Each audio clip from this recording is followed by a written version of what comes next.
falling off, oh god. All this gas making you cough, feeling caustic when I drop. Leave your body in a pile, let it rot. Shield cells got a lot, watch you move, you a bot. Watch you fade like a thought, skull town where I bang. Watch your life, watch your drain, never getting off the train. Never drop another game, yeah.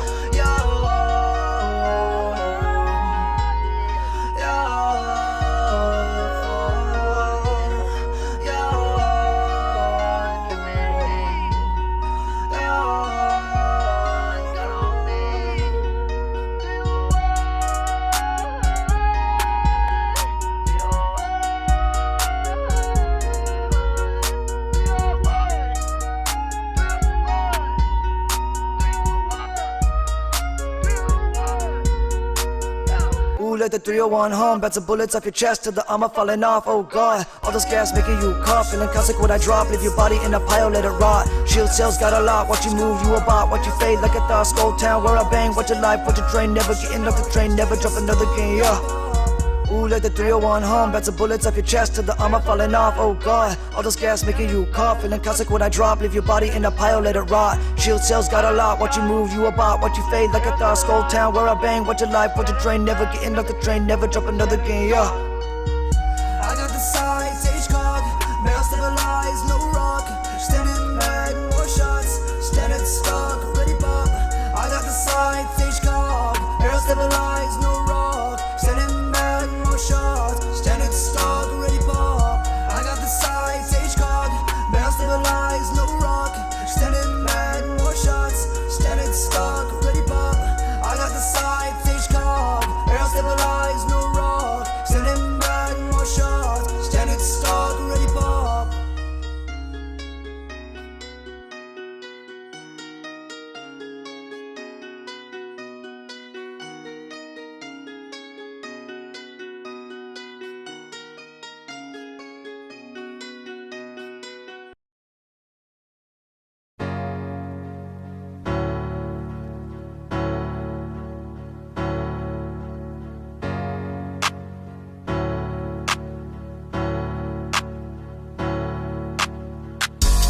Run up feeling dirty, hit 'em with the 30-30. Drop it with me, that's a 50-50, and ain't never learning. Back to the lobby, got you playing sloppy. Triple take your life away, we the third party.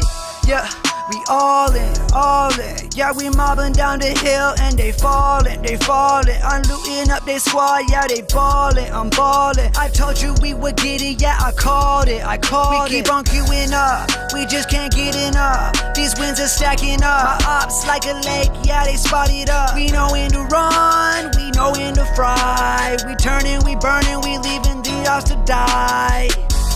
Run up feeling dirty, hit 'em with the 30-30. Drop it with me, that's a 50-50, and ain't never learning. Back to the lobby, got you playing sloppy. Triple take your life away, we the third party. Golden light bag, leave your body in a bag. Was a 3-1, but it was a 1v3, bet you mad. Rolling round a circle like a private lobby. They gon' need a third, fourth, fifth party if they wanna stop me. Call me the meta man, they copy when they can, they just don't understand. I got this mastiff and I'm ripping up your plans. I ain't let it slam, my bullets flood you, open up the dam. Everything I do, this the way I am.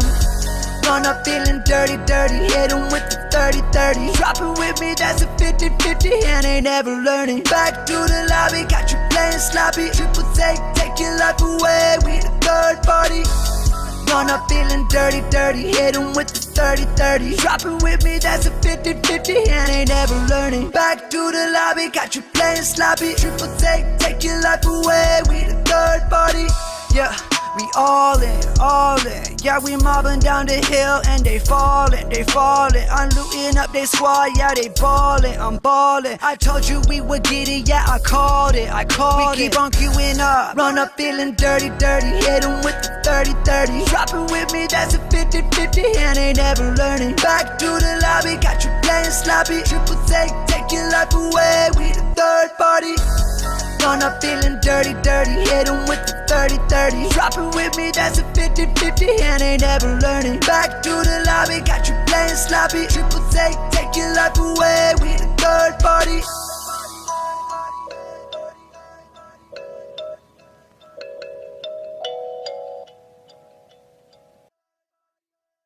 Found me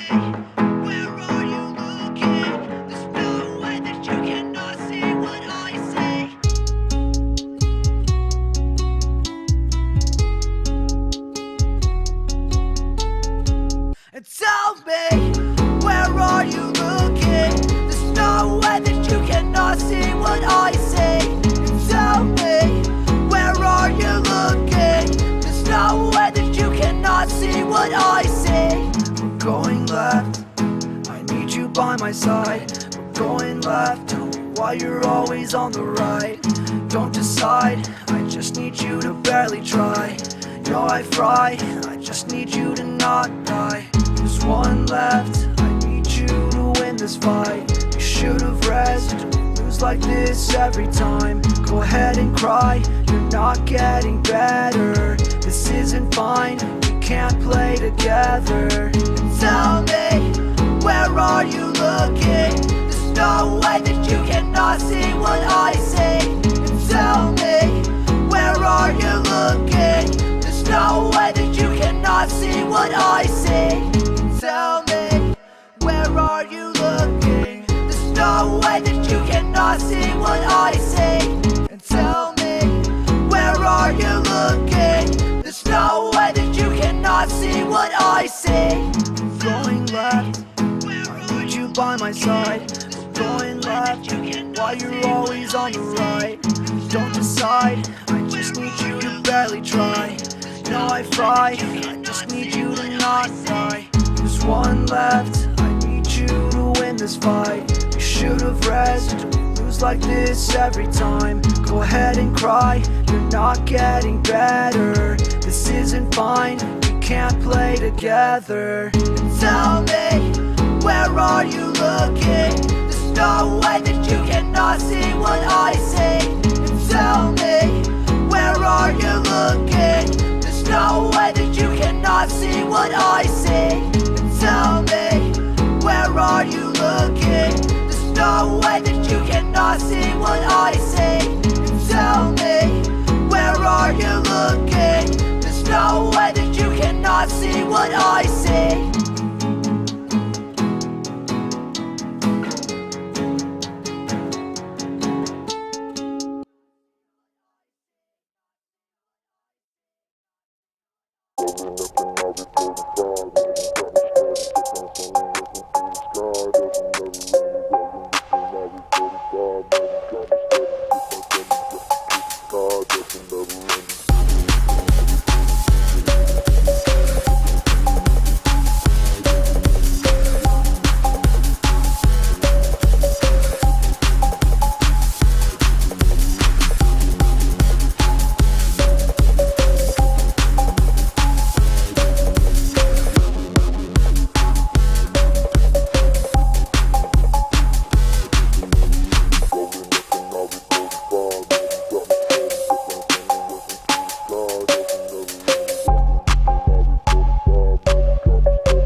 I say.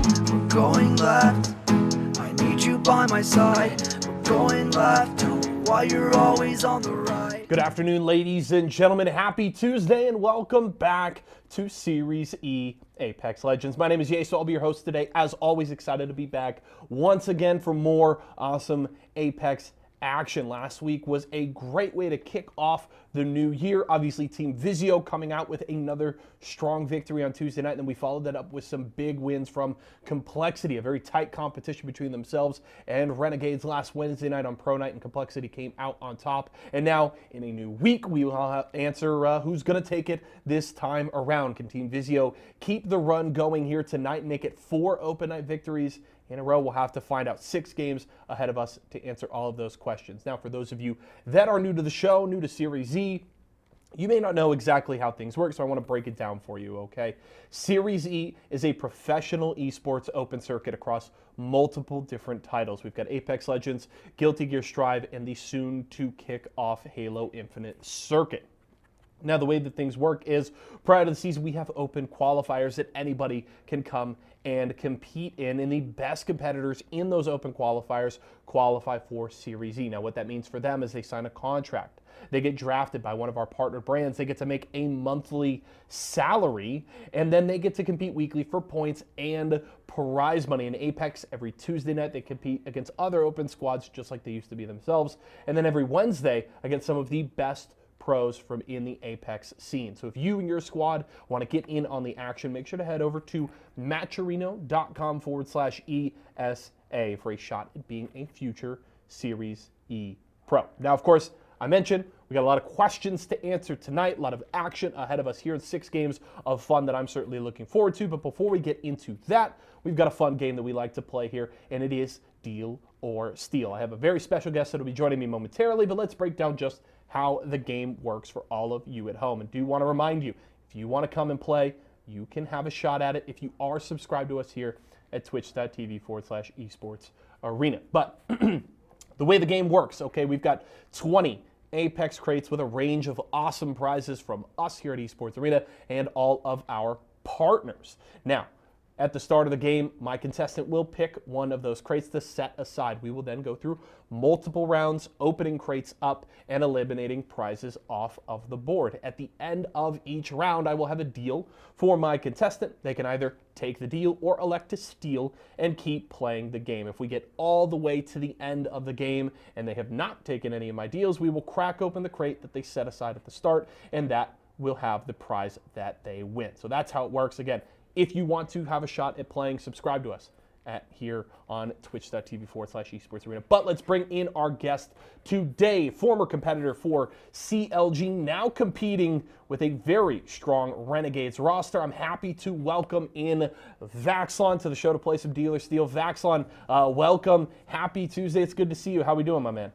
Happy Tuesday. I'm doing pretty good. How are you? I'm doing well, excited. You know, it was fun to watch you guys competing last week, very tight between yourselves and Complexity. Looking for more of that tomorrow night on Pro Night. But now we can just have some fun, have a little game show here to get things underway here for Series E. So we're going to throw the game up for you here, Vaxlon. As I explained, I got 20 Apex crates for you. You've got to pick one to set aside here at the start of the show. What's that lucky number going to be? All right, so I'm gonna be honest here. Okay. I went through all your guys' broadcasts, right? I try to analyze which boxes you guys had as the best prize. Ooh, okay. So the ones I got, right, the ones that won the best prizes, right, were 3, 16, 16, and 9. Okay. And the only patterns I found, there's actually no pattern, but I think there's no pattern. But the nearest pattern I can think of is that they're not on, like, they're going by rows. So the only 2 rows or columns that you guys didn't choose from were 6 and 18. So 6 and 18 is one of the 2 boxes that is definitely the prize, 1,000,000%. So I'm gonna go with 18 here. Okay, Vaxlon studied the game tape, came in prepared. He's got the full scouting report. We're gonna set aside number 18 at the start. You know what, Vaxlon, I appreciate that you put in the time here. I certainly hope it pays off. Now let's kick off round 1. We set aside 18 for you. Round 1, we got to open up 9 crates and cross prizes off the board. So where are we going to start? Well, I want to start at number 20 because number 20 is never a good price. 1 million. Okay. Like it's never a good price. Okay. Vaxon says never a good prize inside of crate number 20. Let's see if his studying paid off here at the start. It's a Series E hat there inside of that one. So at the very least, you're starting strong, Vaxon. We're doing good. We're doing good. All right. So wait, how many am I choosing still? 9 total this round. Oh God. Okay. Yep, it's a big round. I'm gonna go with 2. Number 2. Looking to keep it rolling. Started off with one of the white tier prizes. Looking to hunt another one down here. And he will do so. The Nerf Fortnite BAR motorized dart blaster there inside of number 2. That one kind of disappointed me. I actually kind of wanted that. I'm not gonna lie. You know, hey, the nice thing is even if the prize is knocked off the board, I could still maybe offer it in a deal later. So it's not, all is not lost. All right. I'm gonna go with number 4. Number 4. Okay. Hitting a lot of those even numbers early. Let's see if number 4 pays off. It will. 3 for 3 on the white tier prizes as the Splash water pack comes up inside of crate number 4. All right, so far so good. So far so good. Let's go with number 5. Number 5. Folks, take notes. Go back, watch the old shows, find the patterns. They seem to be there because Vaxon is finding all the white tier prizes in round 1. Another Series E hat there inside of crate number 5. Okay, all right. So okay.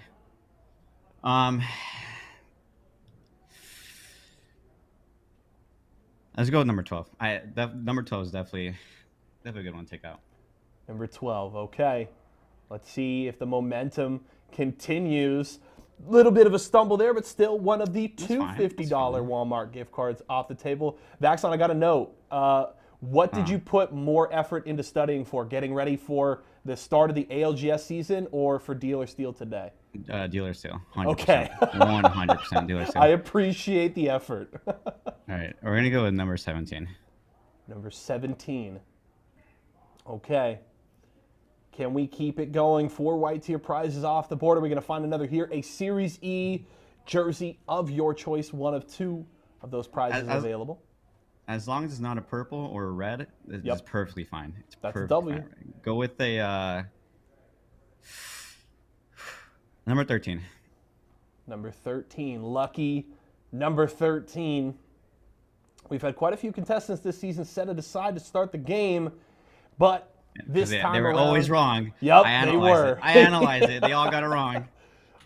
All right, the Intel jacket there inside of crate number 13. We're rolling right now. 2 more to go this round, Vaxon. Okay. All right. Let's take out number 11. Number 11. Hitting those low double digits here at the end of round 1. Inside of that one's going to be the other $50 Walmart gift card. But as Vaxon said, if it's not purple or red, that's a win. It's fine. It's completely fine. All right.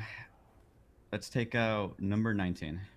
Okay, the last crate of round number 1 before my first deal of the game. Crate number 19 is going to have an Esports Arena mystery box. So hit a few of those blue tiers, but still a very strong showing to kick off the show here, Vaxon. And you put me in a very interesting spot. The purple tier still up there. That Vizio flat screen still available. So I'm going to have a pretty good deal for you here this time around. I don't know if you got all of those heirlooms, that collection completed. I'd like to help you complete it if you don't. So I got 6,700 Apex coins here for you on this deal. Are you thinking deal, or are you feeling like you could still hunt down one of those high tier prizes? Do you want to say steal? I'm gonna go with a steal. I gotta go with a steal. You know what? Your I book look at smarts, the big picture. The work you've put in has paid off so far. I don't blame you. Vaxon says steal. We're gonna keep playing. So now we're gonna go round number 2. This time around, Vaxon, we gotta open up 6 crates. This time. All right. Do 7. Let's do 7. Number 7. Looking to find another white tier prize. Vaxon did a great job in round number 1 of finding them. Ooh, bit of a stumble here, though. The Razer Black Widow That's fine, that's V3 wireless keyboard. That's fine. I gotta take one hit. All right, number 15. Number 15. First big hit of the game so far, but Vaxon still in a good spot here. 2,150 Apex coins there inside of crate number 15, and we are right back on track. Okay. Yeah. Number 8. Number 8. No time to deliberate here. Vaxon knows where he wants to go and finds 6,700 Apex coins inside of crate number 8. All right. Next one. Number 10. Okay. Oh God, this is getting kind of spooky. Vaxon starting to sweat maybe just a little bit, but the Esports Arena mystery box inside of number 10 there is going to feel good for my man who is still chasing that beautiful 55-inch Vizio TV. 2 crates to go this round. All right. Number 14. Number 14. Let's see what we've got inside of crate number 14. It's going to be the Red Bull pack, one of those few white tier prizes still available. A good time to find it there. Last one of the round. This is the last one of this round. Okay, now this is where it gets tough. Talk to me, Vaxon. What are you thinking right now? These are the boxes I wanted to keep in. Oh wait, no, one's still there. Take out one. I don't want one. Okay. Take out one. One's yeah. As soon as Vaxon realized one was still on the table, said, get it out of here. And it's going to be the Razer Wireless Black Shark V2 Pro headset. Okay. That's fine. Not the way you want to end a round, but at the same time, the Vizio TV still up there. The big winner still available. Yep. And who knows, it could be hiding inside of crate number 18. You've been holding on to from the start. We had a couple of rough stumbles in this round, so my deal, not going to be as good as last time as you hit both of those purple tier prizes. But you talked about it earlier, that Fortnite BAR blaster from our good friends at Nerf. I want to offer to you this time around. You can mess around with the homies in the house. It is. I mean, that's a good white tier prize. I'm not going to lie. This is a good one. This is going to be a tough one, but I mean, So, to be clear, if you say steal, we open up 3 more crates. I will have one final deal for you. If you don't take that one either, we open up number 18. So what are you thinking? I like that this is a tough choice. It is a tough choice. It's actually a really tough choice. But if I can get that TV, then it was all worth it, right? All my homework was worth it. You are correct. So I'm gonna steal. Okay. Vaxon says steal, wants to keep playing. The Vizio TV still on the table. So now, last round, 3 crates, 3, 6, 9, 16. 3 of those have got to go. 3. Okay.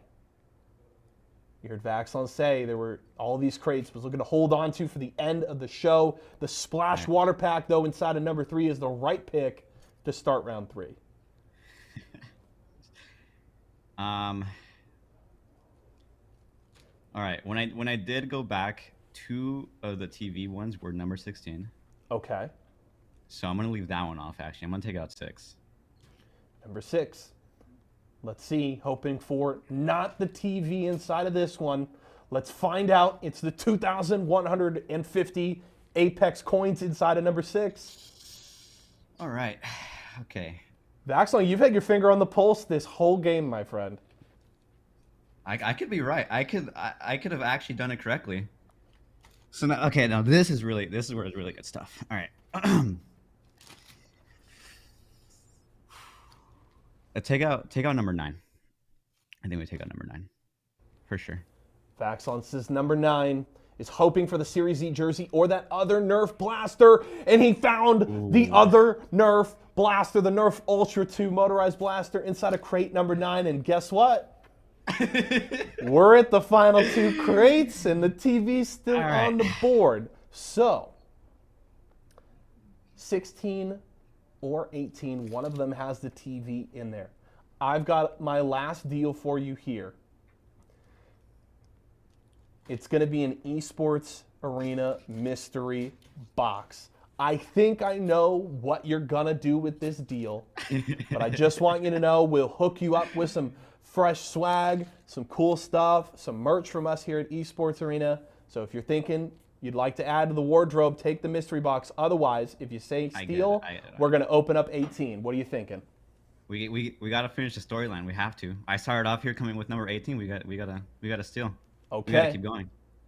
Vaxlon says, Steele, I appreciate your resolve. You're going the distance. Crate number 18. Is it the Vizio TV you've been hoping for from the start? Vaxlon did his homework. Let's find out if it pays off here at the end of the show. All right. I'm feeling we need a drum roll, chat. Let me hear it from you. Crate number 18, going the distance. Oh, he did it! He did it! The Vizio 55-inch 4K UHD Smart TV. Folks, go back, rewatch the VODs, do your homework. Vaxlon did it, and he's taking a brand new TV home with him. Analyze it, gotta do it all. Oh, my God. That was good. Wow. That was a good storyline. Oh, that's the best storyline right there. Vaxlon, that was just clinical. You picked apart the game so perfectly. You ran the numbers, and it pays off. Well done, my friend. That was good. Yeah, that was great. You know what? Wow, I'm gonna go to sleep amazing tonight. Amazing. That's a big W. Hey, man, I appreciate you taking the time to come and hang out today. Obviously, you're walking away with a big W here. I do want to ask you before we let you go, obviously, tomorrow night, the competition is going to continue to be stiff. Obviously, a very stacked lobby when you look at the likes of yourself, Complexity, TSM, Cloud9, and others competing every Wednesday night. But Renegades, you guys have been the best team overall in terms of points in pro nights. How are you feeling going into tomorrow night's competition to try and jump ahead of a Complexity who just eked you guys out a week ago? Oh, I'm pretty confident. I've been analyzing, as well. Yep. I've been doing my homework for tournaments as well now, so I'm feeling more confident with the team. I think we've been lackluster, but now I feel like things are turning around. We're gonna do good. We're gonna do great. Feels like you guys are trending in the right direction. I'm definitely looking forward to watching you guys tomorrow night. Thank you again for your time. Best of luck to you and the entire roster tomorrow night. We're looking forward to watching you, man. Thank you. Have a good one.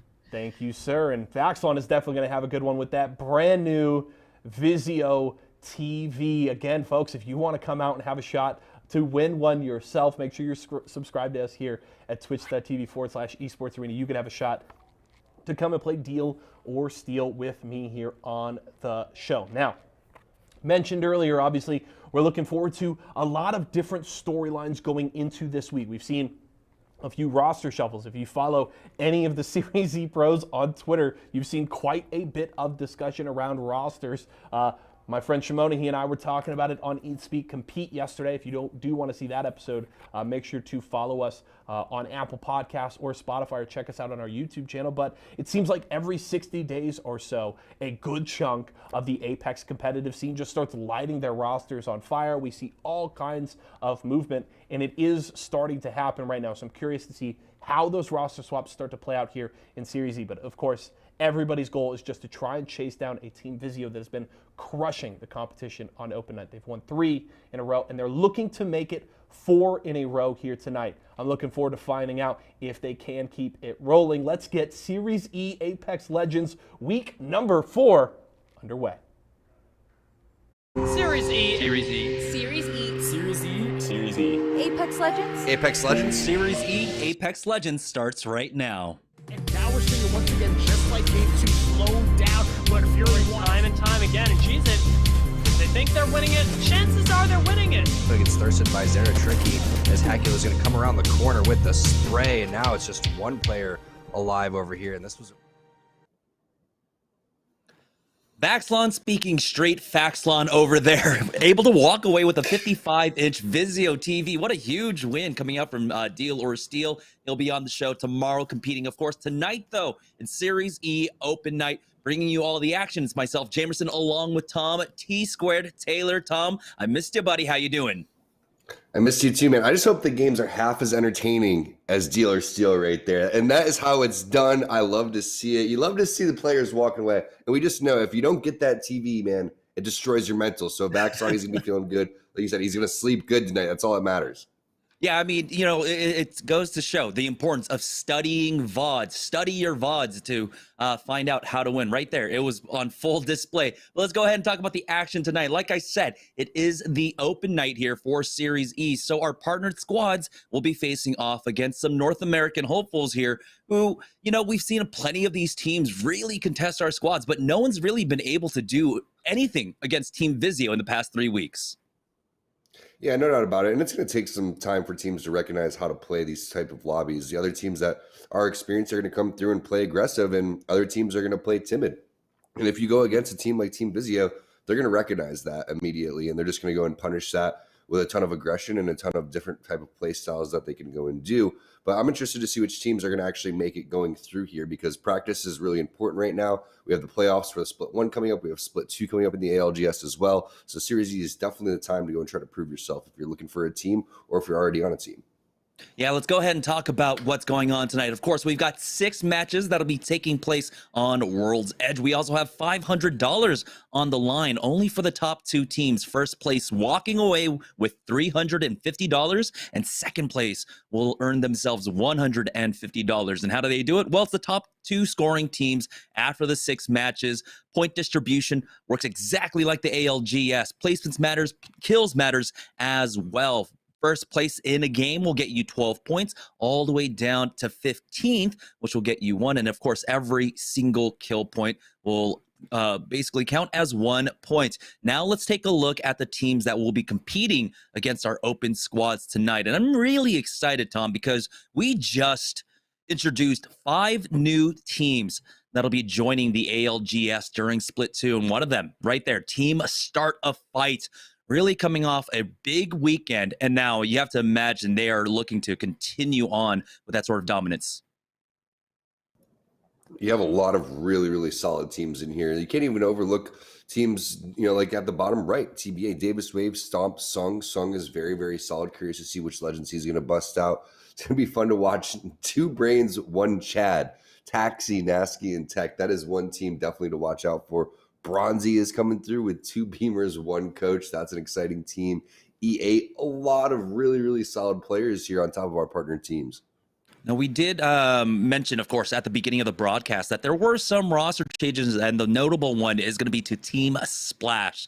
So looks like, you know, formerly Dab are now bringing in Messiah as their third.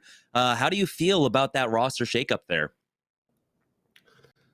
I can't stop thinking about Blight's like viral Twitter clip that happened the other day where I think it's just like somebody was being super toxic on the team. I think it was Blight, and he was yelling at the team, and he's like, "You shut up, no, you shut up." He's like, "All right, we'll both shut up." And he's like, "No," and then just like it was like they were married. If you haven't seen that clip, I'm pretty sure it's Blight. Definitely go and check that one out. But if they fight like that on their team, I don't think any amount of team changes is going to fix what's going on over there.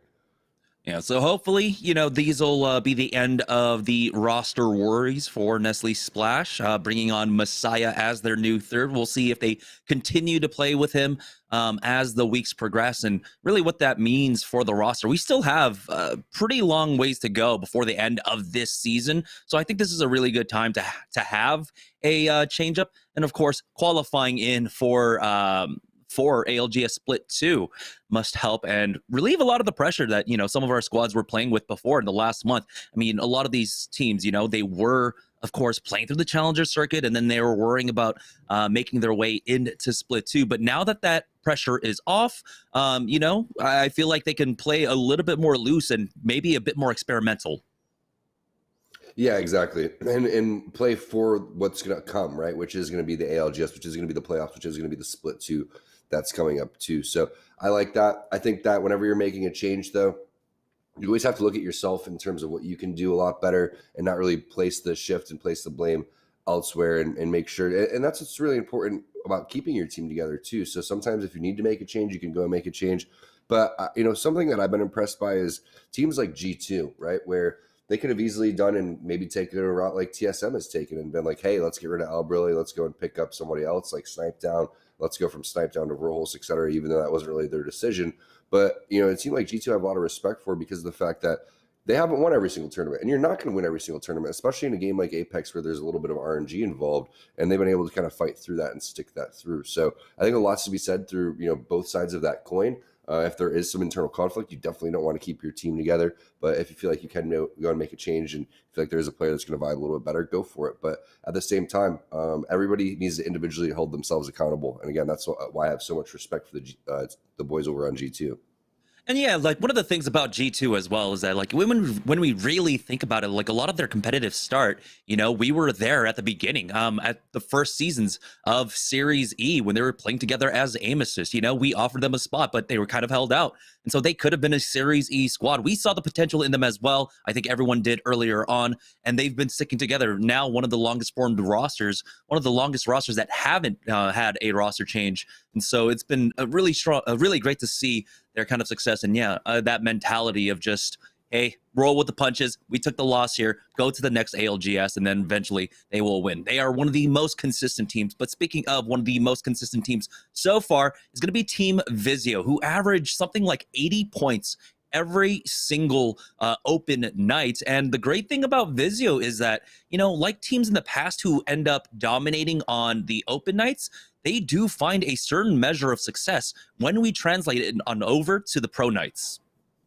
They're just a very solid team. 3 very strong individual players, 3 strong players together as a team. And looking at a team like Start a Fight, for example, that's a majority of the players that were on Team Rockstar back in the original Series Z Season 1 with Crummy Pickett, and I think it was Rakanishu that was coming in on that team. That was a team that I loved to watch, and they ended up really struggling finding a place to kind of put Pickett and saying, like, what legend is Pickett going to play, because he plays a lot of Mirage. Crummy was, really consistent certain times, but not really entry fragging as well as they should have. Rakanishu was locking things down on Gibby, and I really liked that team. They just never really went over that hump, and then they started making changes. And what do you know? They're kind of right back together and kind of putting together that team again. That was a very exciting team to watch. I thought that team had a lot of potential. If they would have stuck it out, I thought they would have did some really great things. But I'm excited to see them back and see what they're going to be able to do here on the open night. That's a team that I've loved watching. Yeah, I think clearly everyone here at Series E is a huge fan, of course, of Start a Fight, of Matt Pickett. I feel like this is definitely one of his metas, especially with the guns that are in play right now that are so extremely powerful. Falls right into his wheelhouse. So yeah, it's great having Start a Fight once again. Now the big thing here, of course, on Series E is that whenever we do have these open nights, that's where our teams get tested a little bit. Sometimes, of course, the lobby can feel a little bit free, but then our teams also have to deal with getting 50-50 off of drop. Right now, we're getting game number 1 set up, and so we have to talk about game number 1. That 50-50 drop, how detrimental can it be to teams having to deal with that, Tom? It's extremely detrimental. It's basically, if you had to pick the worst scenario is getting 50-50, because you're not going to be able to rotate fast. You're going to have the risk of dying. Nobody really is interested in 50-50 for practice so they can have a landing spot, right? That's something that you go and do in rank. That's something you do in matchmaking. It's not something you do when money's on the line like here in Series Z. So that's difficult, but you don't want to avoid it because you don't want to give that up for free, because a lot of this does come down to having to assert your dominance in certain times. So we'll see what happens. Mainly it comes down to your rotations. You don't want to, you're practicing this because you want to get your timing down and you want to really perfect your rotations. It's really not about those 50-50s. There's so much more that these players know how to fight. They know how to do the 50-50s right off the beginning. What they're working on is mastering how fast they can loot, get into the rotation, and then figure out what the rest of the teams are doing so they can prioritize what they want to do in the lobby. Yeah, that's right. 5 seconds, 10 seconds here or there means you end up running into someone in the middle of your rotation if you are not able to just get that one down. Pat, get it mechanically just drilled into your brain, and then you guys are out of your spot by 145, 150, and you're already moving to try to go for center zone. And speaking of center zone, I mean, we have to talk about the meta a little bit. It's still shifting a little bit. But right now it seems like a lot of teams are kind of really hard focusing and starting to hone in on being able to play center zone again, Tom. I've always thought playing center zone is definitely the plan. I think that what we're seeing right now too is, a lot of third parties that have been being taken, and it's come back to that type of situation. But when you go and you fight over towards the edge, if you're not really, really strong at team fighting, if you're not a team that's going to go and wipe a team immediately, it's better to go and play the center. And I've always thought that playing the center is really great because that's the scenarios that you're really looking for. You can practice as much as you want, but if you can practice and get into that final circle, that's the real sweet spot in Apex. That's where a lot of decisions get made that win the games, and that's what you're really looking for. So if I'm looking for any type of practice with my team, I'm saying, hey, guys, let's try to get over towards the center of the zone. Let's find out that final circle. Let's get to that final circle and work our way into that type of, winning mentality, because you can pick up kills over towards the tail end of the games, and especially if there's a lot of teams that are still staying alive. Yeah, right now, still waiting on game number 1. Don't know exactly what the status is on it, but as soon as we have all of our players in and are loaded into the map, we will be starting. Like we said, we've got 6 maps that'll be, or 6 matches that'll be placed on World's Edge, and it's just the top 2 teams that'll be placing in the money today. If we get an opportunity to take a look at the overall leaderboard, that'll be awesome for us to do, just to kind of put things in scope. We are heading into, this is week number 4, I believe, of Series E. So it's still relatively early on in the series, and you can see right there, those are our top 3 teams. So only 3 teams will basically secure a spot into Season 5 of Series E, while the bottom 3 are going to be relegated here. And so with only 6 partner teams for this season, it makes it that much more difficult. And you can see there that there is a pretty big difference between Team Vizio in first place and Team Nerf currently sitting in 6th. You could really look at the middle of the pack and say it's still anyone's game, though, because Vizio is really set off, and the rest of them are kind of just chilling, waiting, figuring out who's going to really settle into that 2nd and 3rd spot, because Razor Splash and Nerf are still there. This whole leaderboard could change just after 1 week. Yeah.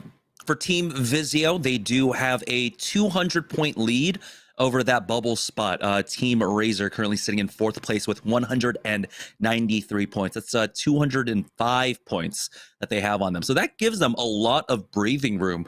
But we know how consistent they have been week in, week out. They just know how to play that composition with that Loba extremely well, finding power positions off of it. And I feel like with that much time, with what I think we have 8 more weeks left in the season, 9 more weeks left in the season, with a 200-point buffer, I mean, they can really start testing out all sorts of wonky things if they feel like something's not working for them. There's still so much time to go and make changes and make adjustments, and that's what's so beautiful about Apex in terms of, hey, this is the weapon meta, this is the legend meta. A lot of players are constantly going through and shifting what they're doing. And Series E is a big part of that component of teams going through and practicing and trying to figure out exactly what they want their play styles are. But here we are, game number 1 underway. You get the map overhead as always to see where the teams are flying. We'll find out who's going for their 50-50s right off the rip. It looks like we have Pickett and his team going on over towards the fragment side, so they're going to be having some pretty sweet loot. And we're just joining on board now for game number 1 with Team Vizio dropping over here by landslide. The loot, typically not the greatest here, but they like it because it's a fast loot rotation for them, and it's fairly central, so they get a lot of priority on that rotate if they want to. Our first ring of the day. This one pulling down towards that thermal and tree connector, but it looks like Team Excedrin find themselves in the middle of a fight. Cruising, though, has to be careful, as they've already gotten 1 knock. Matthew is going to be the next one to fall, and it should just be that last person remaining. Team Excedrin are going to pick up a pretty easy and early +3. It's what you love to see. I mean, the thing is about the 50-50s, Jamerson, if you don't have to rotate and the zone's coming on over towards you, I guess you'll take it, and especially if it's going to be that quick, seamless, and painless, right? So rocking 3 different compositions from the 3 different players that we've, or 3 different teams, excuse me, that we've cycled through. Take a look on over towards Blight and what they're doing. This is another composition that we were talking about. When is Ash really going to start to take over that spot that Wraith and Octane started to fill? It looks like it's slowly but surely starting to happen. Yeah, it's not the Ash Valk. It's going to be the Ash and Bloodhound coming out from Phoenix there. And so that's just heavy team fighting, skirmishing engagement here, as we have Team Nerf currently in a fight over here at Lava Siphon. I mean, it's no surprise that they end up getting into a fight here. I feel like if any team, it's going to be Team Nerf that always get contested or have to fight early on when it comes to this Lava Siphon drop. Such amazing replay coming forward here, but shots are flying across the map right here, so definitely a time to go and be careful. Such an easy rotation coming in from this area that you would want to be out right about now. Remember, we're talking about 5-10 seconds really starting to make all of that difference. Turns really, and that's what's crazy, Jamerson. How often do you really see Valkyries getting ultimate cells and stacking them right on the first zone and hitting a fast rotation? I think that's something that is still underutilized and not being done enough. Yeah, and this is one of the things though for Nerf. They're so central that like having that extra, maybe 30 seconds or 20 seconds to get that ultimate a little bit sooner to pop off is so incredibly strong. Luckily for them, you know, they don't really have to utilize it. This one is pulling over towards thermal station / tree, and so they're basically just a quick walk away. But let's go ahead and join on board with Team Intel now. They're starting to make their way down towards Lava City, meeting a little bit of resistance as that team down by Geyser were poking away at them. But for Team Intel, this is another team that also likes to play that macro style, that likes to try and get center zone, and they do so whenever this ring ends up pulling away from them by really hugging the edges of the map. And so they come down from that fragment side. They're going to hug the eastern side of the map and then try to come in from the south. We'll see if they meet in up any resistance, because this ring does indicate that it might be going towards that choke in between thermal station and tree, where that beacon building is. For Nestle Splash, though, never mind, it's Razor in the fight. And this is the choke that we were talking about, the beacon building fight right now. Big nades come in for Drez, and he just tanks through all that caustic gas. He's the first one down, but Bursty and Fearing Live are still up and healthy. Gonna try and hit that fast res onto him, and the other side doesn't want to try and make the push quite yet. Nice peek out for Bursty, but he still needs to survive. Backing away as Fearing Live gets that knock. It's a 1-for-1 exchange as Dreza needs some time to heal up. He's got a bat off, they hit for flesh, and now they're chasing after them.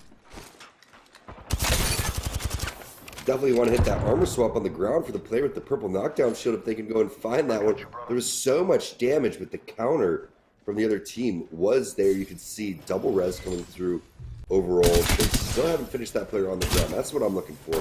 That's a free armor swap, and once you go and get that, you're going to negate the information coming through. But it's time, Jamerson. We know that the rotations are going to come from other teams. They have to end this fast. Yeah, the third parties should be here. They've already swapped off on the armors. They're healed up there. They just need to hit the medkits. Nerf still in this fight over at Lava Siphon right now as Force is taken down a little bit low. Sleepy Panda reconnects with turns, and it looks like it's just a fight over positioning. The other squad on the other side of the gondolas here. Turns will just go ahead and back away. Force needs some time, though. As you can see, he's hitting those slow meds down below. He's waiting for that bubble to come back up. A defensive bombardment as well, going down to slow them down. It's going to be E8 on the other side of this fight. It's exciting to watch Horizon come through. We're talking about, again, just metas, different decisions that you can go and make. Presley there gets a knock right there onto Forsey in the kill feed as well.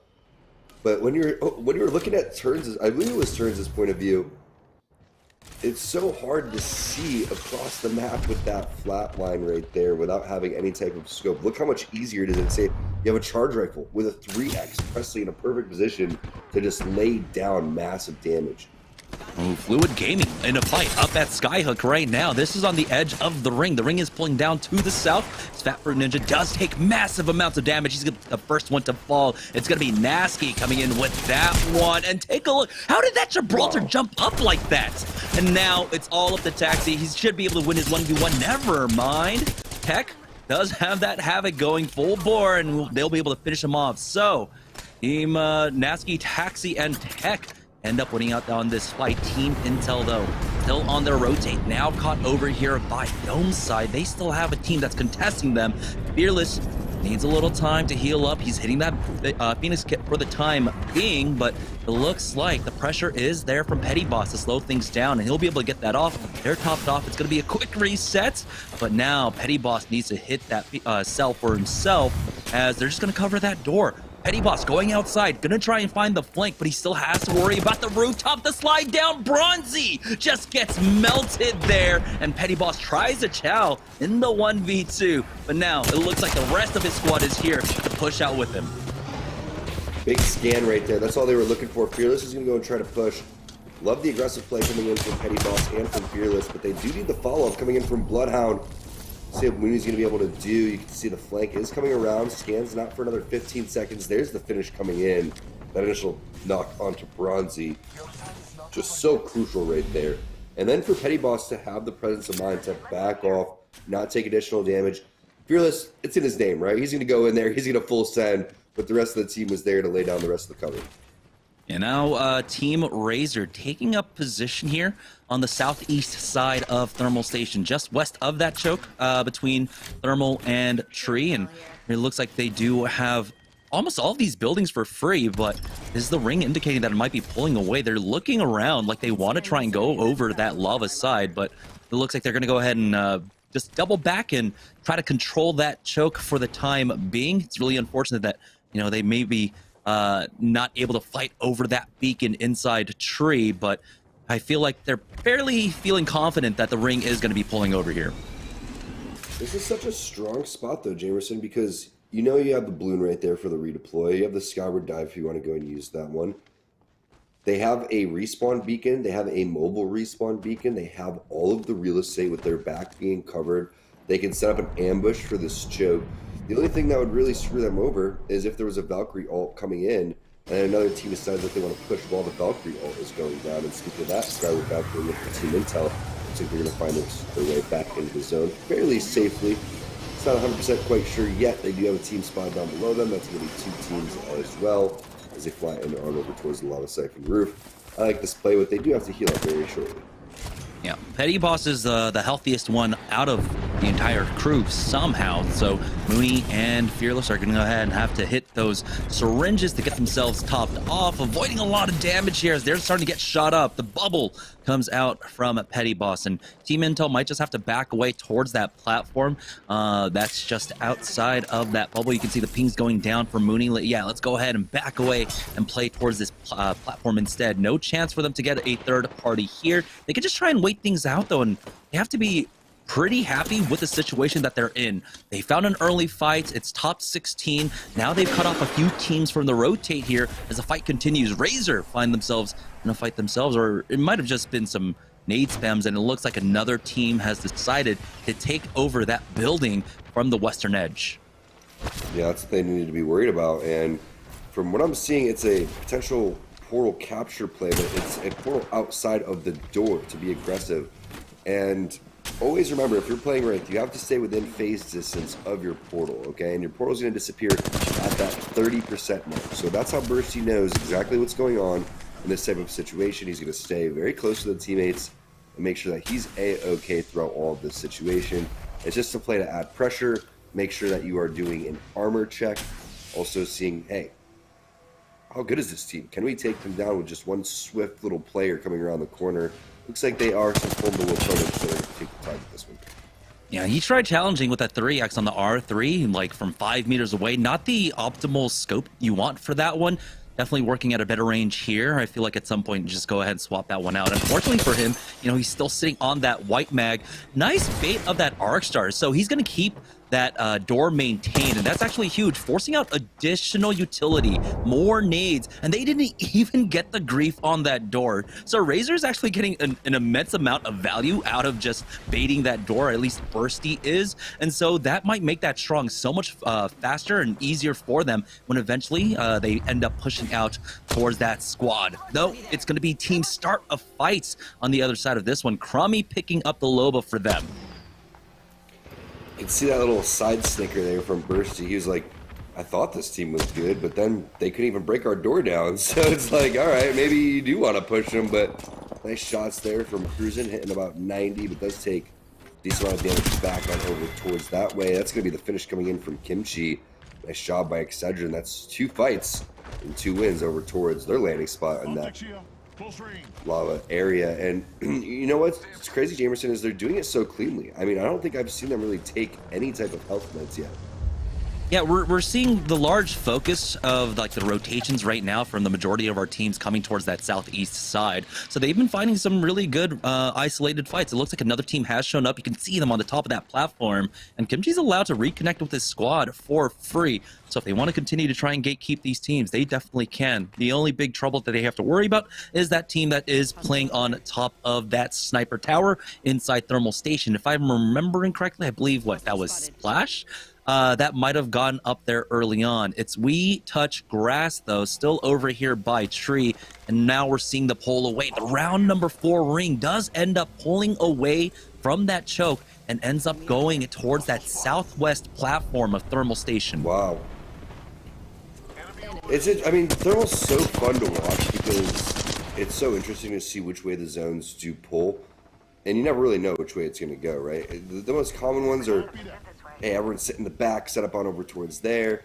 There's so many different ways to go and play Thermal Station, but right there, you see that pull on over towards the platform. That's going to just mean so much death for the teams. They're on the outside looking in. We Touch Grass. Big hippie movement going on. You're not sure if they're just like out there in a festival touching the grass or what that means. But Mercy Only coming through with the knocks. Let's see if the Horizon ultimate comes down. The Black Hole hasn't been used quite yet. Golden with a little bait and switch. That's how you bait and switch, Jamerson. Mercy doesn't even take any damage. It's the third party, though, from TBA. And even though Mercy might have been topped off, still left by themselves. And that's going to be the E8 squad getting knocked out. TBA picking up +3 for themselves with a nicely timed third party. 30 seconds left to go, and they're on the wrong side of that mountain, but they will have that Valkyrie redeploy to just get across and probably find a relatively free spot. I mean, like we said, large focus going down to that south side of the map towards that choke. They probably can play off the train tracks for a bit to try and get another Valkyrie ultimate if they want to. Speaking of which, a Skyward Dive is being used. You can see multiple teams trying to focus that one down right now. Start a fight. Razor along with Tech's team. All three trying to focus them down, and somehow they make it down alive. Pretty impressive stuff, but they're sitting on the backhand side and taking some sort of damage. As it looks like there's another defensive bombardment that just got put down. It was. So nice bubble there. Good discipline coming in for Tony, not using that one too early.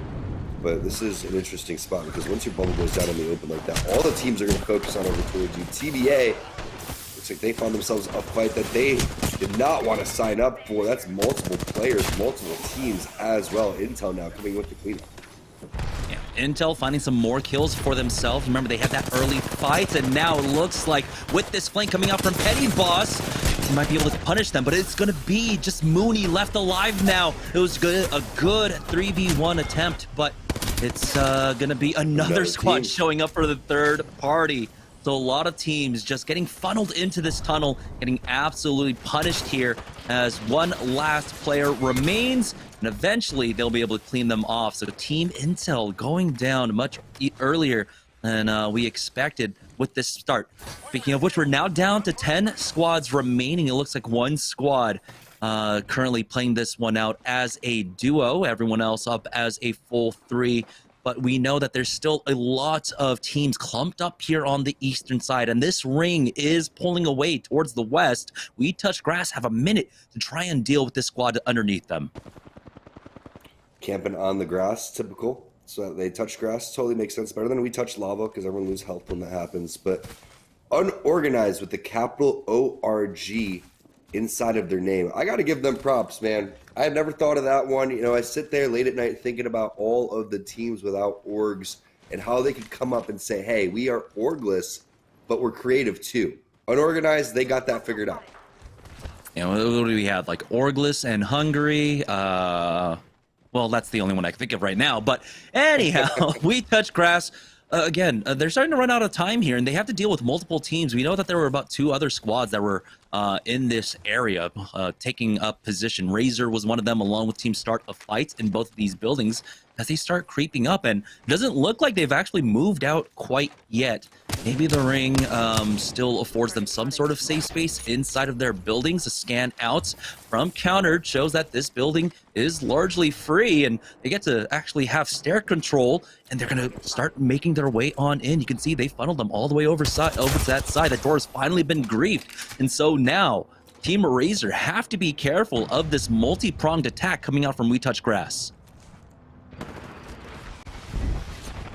Infiltrating buildings is one of the keys to Apex here. So much easier when you do have the Bloodhound on your team. So we'll see how the approach is going to happen here. We did see portals going on over towards the building before. This isn't very uncommon when the zone starts to close on over here. It's so tough to get out over towards that platform. And the zone is going to be chunking. You can see just one tick from round 4 takes out a decent amount of those shields in the kill feed. A couple of teams are going to fall. That's going to be Splash getting dropped over by Tech and Taxi. Good shots there from Baby Tone as well. And I love that. That's a really smart idea. Tossing that defensive corner on over towards the side. Good timing on over towards the bubble. And now they can reassess and evaluate the situation. Yeah, they've got Razor beneath them, start a fight as well inside the building. So 2-3 teams stacked on top of each other right now. 9 squads remains here as remind RCO getting finished off. It's now down to 8 full squads remaining. We Touch Grass, though, forced down onto the low, and their door gets grief. They still have some utility to try and toss in. They have to be worried about their back. At any point, Razor can come in for the third party because they have given up the roof, and I believe that should be Razor above them now. The Arcstar is definitely a big play here. I would love to see Bursty continue to have that one out. Ooh, this is going to be tough because now they're all pushing out without any heals. That's the big deal here, Jamerson. That's why they're going and making this play. They're all trying to hop inside of the pill strategy. Okay, this, you've seen it all in Apex, but this is definitely one of those strategies that I don't think we've seen in quite some time. 3 players, no cells inside of 1 pill.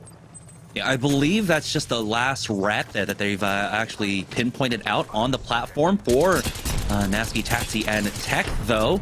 They're trying to push up. You can see all of that open ground makes it so difficult. Tech might just have to use that bubble a little early on to try and make the cross, unless that team is, of course, preoccupied with the defensive bombardment. That bubble goes down. Beautiful timing on that, but he's been Jibby ulted himself, and he might actually have to throw down this bubble. He tried to get a little bit greedy, but thought better of it eventually, and does throw that down. It looks like they're going to try and play off the low here. It's Team Excedrin lose out on Kimchi for the time being, so no Gibraltar for them. If that Caustic spots it out, he can try and sneak in some barrels, but never mind. Team Excedrin will find another team fight win. They're starting to get the res off onto Kimchi while the rest of the squads are fighting. It's going to be Nasky, Taxi, and Tech pushing up. They finished off Luck-based Killa, and it looks like it was Team Vizio coming in to finish off Excedrin. That's the re-knock onto Kimchi. That leaves Nasky, Tech, and Taxi here for free on this platform. Nasky's taking a lot of damage, and he goes down. Scissors is going to find that knock. The wingman is coming through. Team Vizio showing why they've been so dominant here in Series E. Again, Fury busting out that low, but 2 always exciting to see. But the positioning is king right here. Just locking down the top of this rock, slow playing things again. Always keeping the action in front of you. That's the key to winning these games, especially in the end circles. And you can see from their point of view, they're feeling super strong about this situation, but they do get their players back up as they're stuck inside of the lava over here. I'm surprised that they're not being focused even more by Team Excedrin and Vizio. Yeah, Excedrin are taking this time to try and re-heal up here, and it's so unfortunate that they're currently sitting on purple armors, despite all the fighting that they were doing. Armor swaps here and armor swaps there when they have to make the move because they've been fighting on edge, and so they'll be dealing with 75 less HP across the board in these fights right now. You can see that Nasky and them are trying to keep an eye on the squad, but eventually this is where the fight's going to take place. Vizio are just going to watch on in this final fight and wait for the trades to go down. You can see the bubble has been used early by Team Excedrin. That's going to leave them vulnerable as soon as it falls. They don't have a defensive bombardment either to try and slow things down a little bit more. Kimchi drops down into the open ground, and Team Excedrin are just getting picked apart right now as Team Vizio are just split up on their ones. You can see Cruisin almost goes down, but Phony needs the backup of Scissors, and he has shown up. They are not trying to throw anything here. This should be the win for Vizio with how much ground they've been able to control. But you can see all the teams understand the fundamentals of the late game here. Just do not go down, do not get traded, and just survive. Everyone just trying their best as Team Vizio still playing on top of these rocks here. Nice nades in as that bubble goes down. It's gonna fall right on top. How's that a hit? Somehow they survive. Bunch of baloney. That was the best arc star I've ever seen in my entire life. Perfectly on the bubble. Perfectly should have blown all their heads off. Now Fury, he's dropped down low. He does have that gold armor. He'll be able to top off with the cells as well, forcing out the bubble from Tech. Now Team Vizio giving up some ground. They don't have the height anymore. They're keeping a good eye on Tech Naski and Taxi there. As they jump on out, you can see the missile storm going down. Excedrin popping the bubble of their own. And Team Vizio are doing such a great job of keeping the teams contained here. You can see the focus fire. Taxi the first one to fall in this 3-team affair. And it's all Vizio in the kill feed as they're trying their best to dance around these portals. But it's not going to be enough. Vizio take the win in game number 1. Literally, such a great job by the camera team staying on Vizio throughout all of that, knowing that they were in the perfect spot to go and win that game.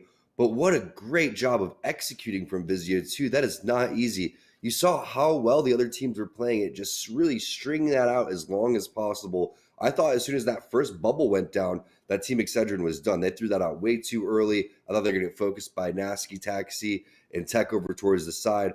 Both of those teams did so well that they eventually just had to fight each other because Vizio did such a good job staying in between and just keeping, again, their back towards the zone and all of the action in front of them. I mean, we talk about all the time how strong the macro is for Team Vizio, but right there in that final circle, we saw how strong the micro decisions are as well, and understanding the timings of bubbles, timings of arc stars, everything put on full display, and it was a much well-earned victory for Team Vizio in game number 1. We're going to go ahead and take a short break. When we get back, we'll have more Series E right after this.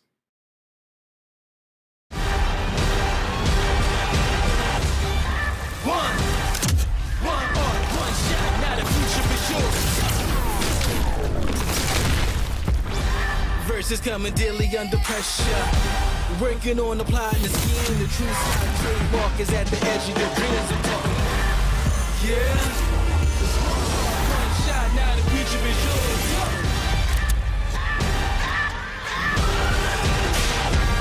I'm turning dreams into reality. In the lab with the formula and chemistry. Your memories spark and motivate and make the industry shake. Put the bars in the breaks. I'm talking one chance that was so good for the goal. It's one shot, now the future is yours. Go! Excedrin. I'm fading. One bad headache can crash your entire game. Excedrin relieves headaches fast. Excedrin, game over for headaches.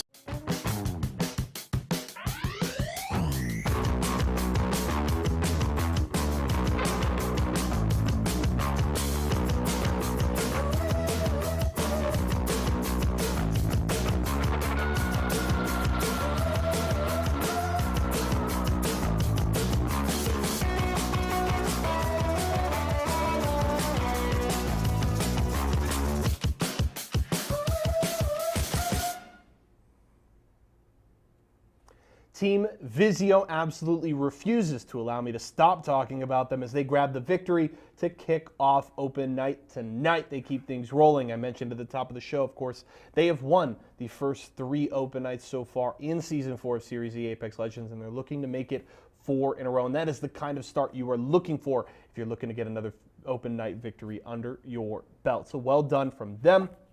Let us check out our first player of the game here tonight, and it's going to go to Scissors. The current kill leader in Series E right now came into tonight with 80 kills under his belt through 3 weeks of play, and adds another 5 to that total here. 5 kills and assists and over 1,500 damage in this one. And we continue to see how good Vizio is. And there are so many different aspects we could talk about of why they are successful. Jamerson and I broke it down before the holiday break, talking about the way that they utilize Loba, how it sets them up for late circles. A very good clip there at the end of game number 1, looking how they bounce back and forth between the other 2 squads, keeping them well contained, landing all of their shots and playing the pace of the game so well. It seems like they always put themselves in the right position to succeed. They don't over-aggress or play too passive. They play just the right amount of pressure that they need, and it continues to give them success here on Open Night. We'll have to see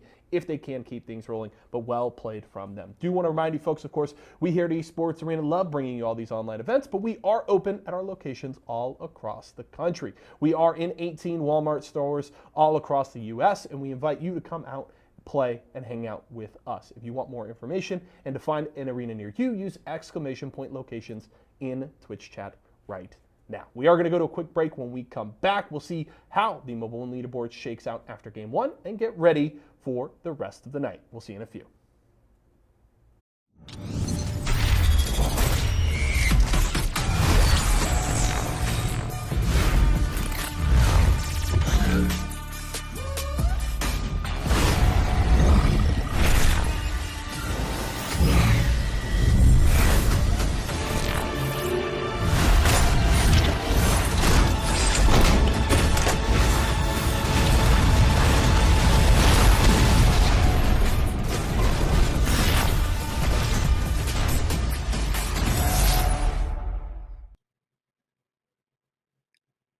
Welcome back to Series E. This is Open Night, and Team Vizio ended up taking the first win of the evening. But I wouldn't be surprised to see Team Excedrin really close behind them, because it was basically 2 different playstyles coming out from each of those squads. Team Vizio really heavily focused on getting center zone and control for that late game, but Team Excedrin were fighting almost every step of the game there, Tom.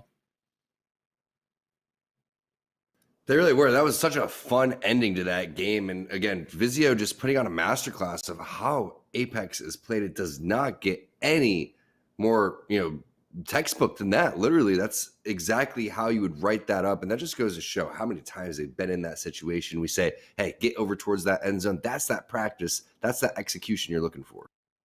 Yeah, but they also are able to get the practices on the rotations, on being able to cut off people, being able to scout and see if there were spots open. I mean, we saw at the beginning, right? Razor were kind of like dilly-dallying, wondering, oh, maybe this ring pulls over this way, maybe it doesn't. And then they ended up on the wrong side of the zone because they just took too long to make that call and they got cut off. And so right now, Team Vizio really displaying like how quickly they make these calls and how they're able to easily execute upon the rotations and then get into the best spots. Let's go ahead and take a look at the Mobile One leaderboard to see how many points we've got on the board. Team Vizio currently in first place with 21 points. That's 9 kill points for them. But 2 Brains, 1 Chad right behind them by 1 point with 20. And Team Excedrin had 15 points overall. 2 Brains, 1 Chad is going to continue to put up a lot of points, in my opinion, especially if they continue to play like they did in that previous game. But these are the 3 teams to look out for, and it's not that surprising. I'm looking for the rest of these teams to really try to step it up. But overall, it's going to be tough to beat Vizio. I mean, I'm so impressed at the discipline and the patience they were able to use. Not only that, all 3 players really holding their own. There was a certain point where they had 1 player in the middle supporting both sides, and then 1 player on each side locking down both teams. Yeah, their crossfires are always such a treat to watch. Like every time we get them into the late circle, you can see that like how well you position them. And you were talking about that middle anchor position, always being able to back away and support whomever needs help. But I mean, when we were talking about that, it was really close. He almost actually got the 1v3 on that left side flank, holding down Team Excedrin. You saw how low that they were. And right here, Team Vizio, just with the call outs, they were just able to just focus fire every single person. Not a single kill escaped them there in the end. thoroughly impressed. And again, that's not an easy zone to do it to. You rarely see this exact zone. I would say, out of the thermal station zone, we'll just say maybe there's 10 endings over here. This is one of the more uncommon endings. And it's, again, getting to that spot. So you never think, okay, is this going to be a game-winning spot? This little crevice in the back at thermal station, the most unfriggin', no one knows that spot unless you play competitive Apex at this type of level. The zone's going to end over there. You know how to navigate the smallest. Look how big this map is, Jamerson. There's all these little crevices you would never think about playing. These pro players do that. Yeah, I mean, that's one of the things I love about watching players from different teams playing together in ranked, because we know that they'll usually in ranked it's they'll have a fight 50-50 and then it's okay, I've got KP, let's just play to the late game. So they'll find a spot in the zone and then they'll just be like, hey, do you know about this spot? And they just always try to one up each other on their map knowledge. But speaking of map knowledge, ooh, wait, hold up a minute. Nerf in a fight once again. Force picking up 2, E8 going down over here at Lava Siphon. Now we can go ahead and continue to talk about the ring. This one's pulling down to the southeast this time, and it's looking like it's going to be a dome ending, Tom. Yeah, another southern ending, but this was going to play out completely different. The thing about dome endings, and if you've watched before, there's going to be a lot of teams that will set up over there. So you're going to see teams on the very, very south-hand side, and that beacon down over the bottom of dome is going to be so crucial for whatever team decides that they want to lock down that back building. That's going to be so important to go and continue to get that information. Yeah, multiple rings here. I'm wondering if this is the one that pulls away to the eastern side of Dome, past the car, basically onto that cliff side. Does this go further south and basically hugs the edge of the map on the southern side as well? So many spots, and so being able to maintain position inside Dome over that building would be absolutely huge, but for the time being, it doesn't even seem like anyone dropped over at Dome. I know, which is so weird because Dome isn't that bad, to be honest with you. Yeah, it's, very hard to rotate out of there. But with Valkyrie being introduced, I still understand why people aren't looking more into Dome. I mean, it's free loot. The loot's not that bad. And it's a pretty decent spot to go and fight from. We know the zones have been pulling over towards the south within the last couple months of Apex. Dome seems to be a pretty viable spot to land. So if I'm a team that's getting 50-50, for example, the team that just lost, I would be looking over towards the Dome hand side. Yeah, for me here, the thing is, for Dome, it's sometimes the loot isn't the greatest, but it should be enough so that, if you're shadowing and rotating behind the Lava City squad, who more often than not ends up getting the big mod weapons, you'll get their leftover loot. You'll get their leftover attachments because they have the big mod weapons instead. So there's a huge chance for you to pick up that extra cursory loot coming out from Dome. And also the same thing if you end up rotating to the western side, you can pick up extra cursory loot from launch site and such. But here we are on board with Team Vizio. We know that this is a squad that doesn't heavily prioritize the loot. It's all about the rotations first. They're already making their way through Harvester now. It's a little bit late, I would say, coming from Landslide. It's 25 seconds before the zone starts closing in, but they're still moving, and there's a chance here that they might actually get caught out by Team Nerf, who were able to win out their 50-50 early on. So this balloon is a little bit risky for me. This is what the practice is about, right? They need to work on the rotations. When we say the rotations, this is obviously the rotation, right? They're trying to figure out where the safe spots are going to be. They're going to figure out where they can go and hold, where the best spot to set up with Loba is so they can continue to use that Black Market Boutique, and then figure out where the rotations are going to be based onto the next zone, too. And you can see all of the other teams rotating with them. This is what it's all about. And the only reason you get to these end zones is because you've been through the tough situations just like this, where you're trying to navigate the map and find your way into a priority position.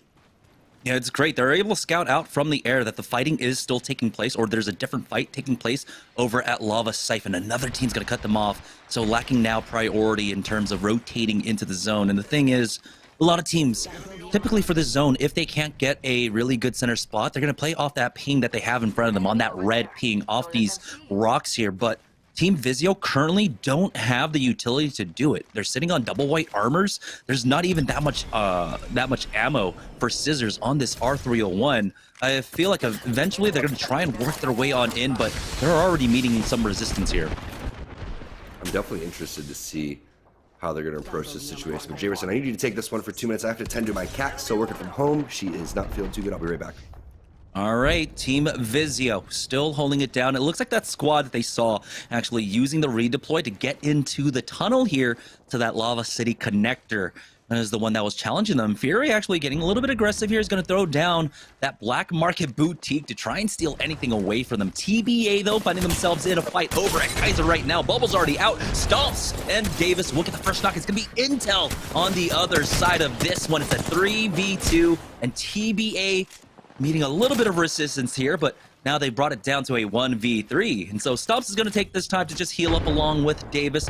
He's able to hit that bad, and you can see that they're not going to try and throw anything away. They're so low HP. Sung is now on the front lines here, throwing down barrels just for good measure, as well as they swing on to that last player of Team Intel, who's giving them a bit of a runaround, but it looks like James Fearless will ultimately fall. Team Intel going down in 19th really early on for round number 2, as TBA, who are already looking fantastic in terms of loot at the beginning of this fight, now can just coast for the late game here. But hard stuck Diamond 4s now getting caught out. I have to imagine that this might still be Team Excedrin that are hanging around here. As you can see, hard stuck D4s, they don't have to commit onto this fight.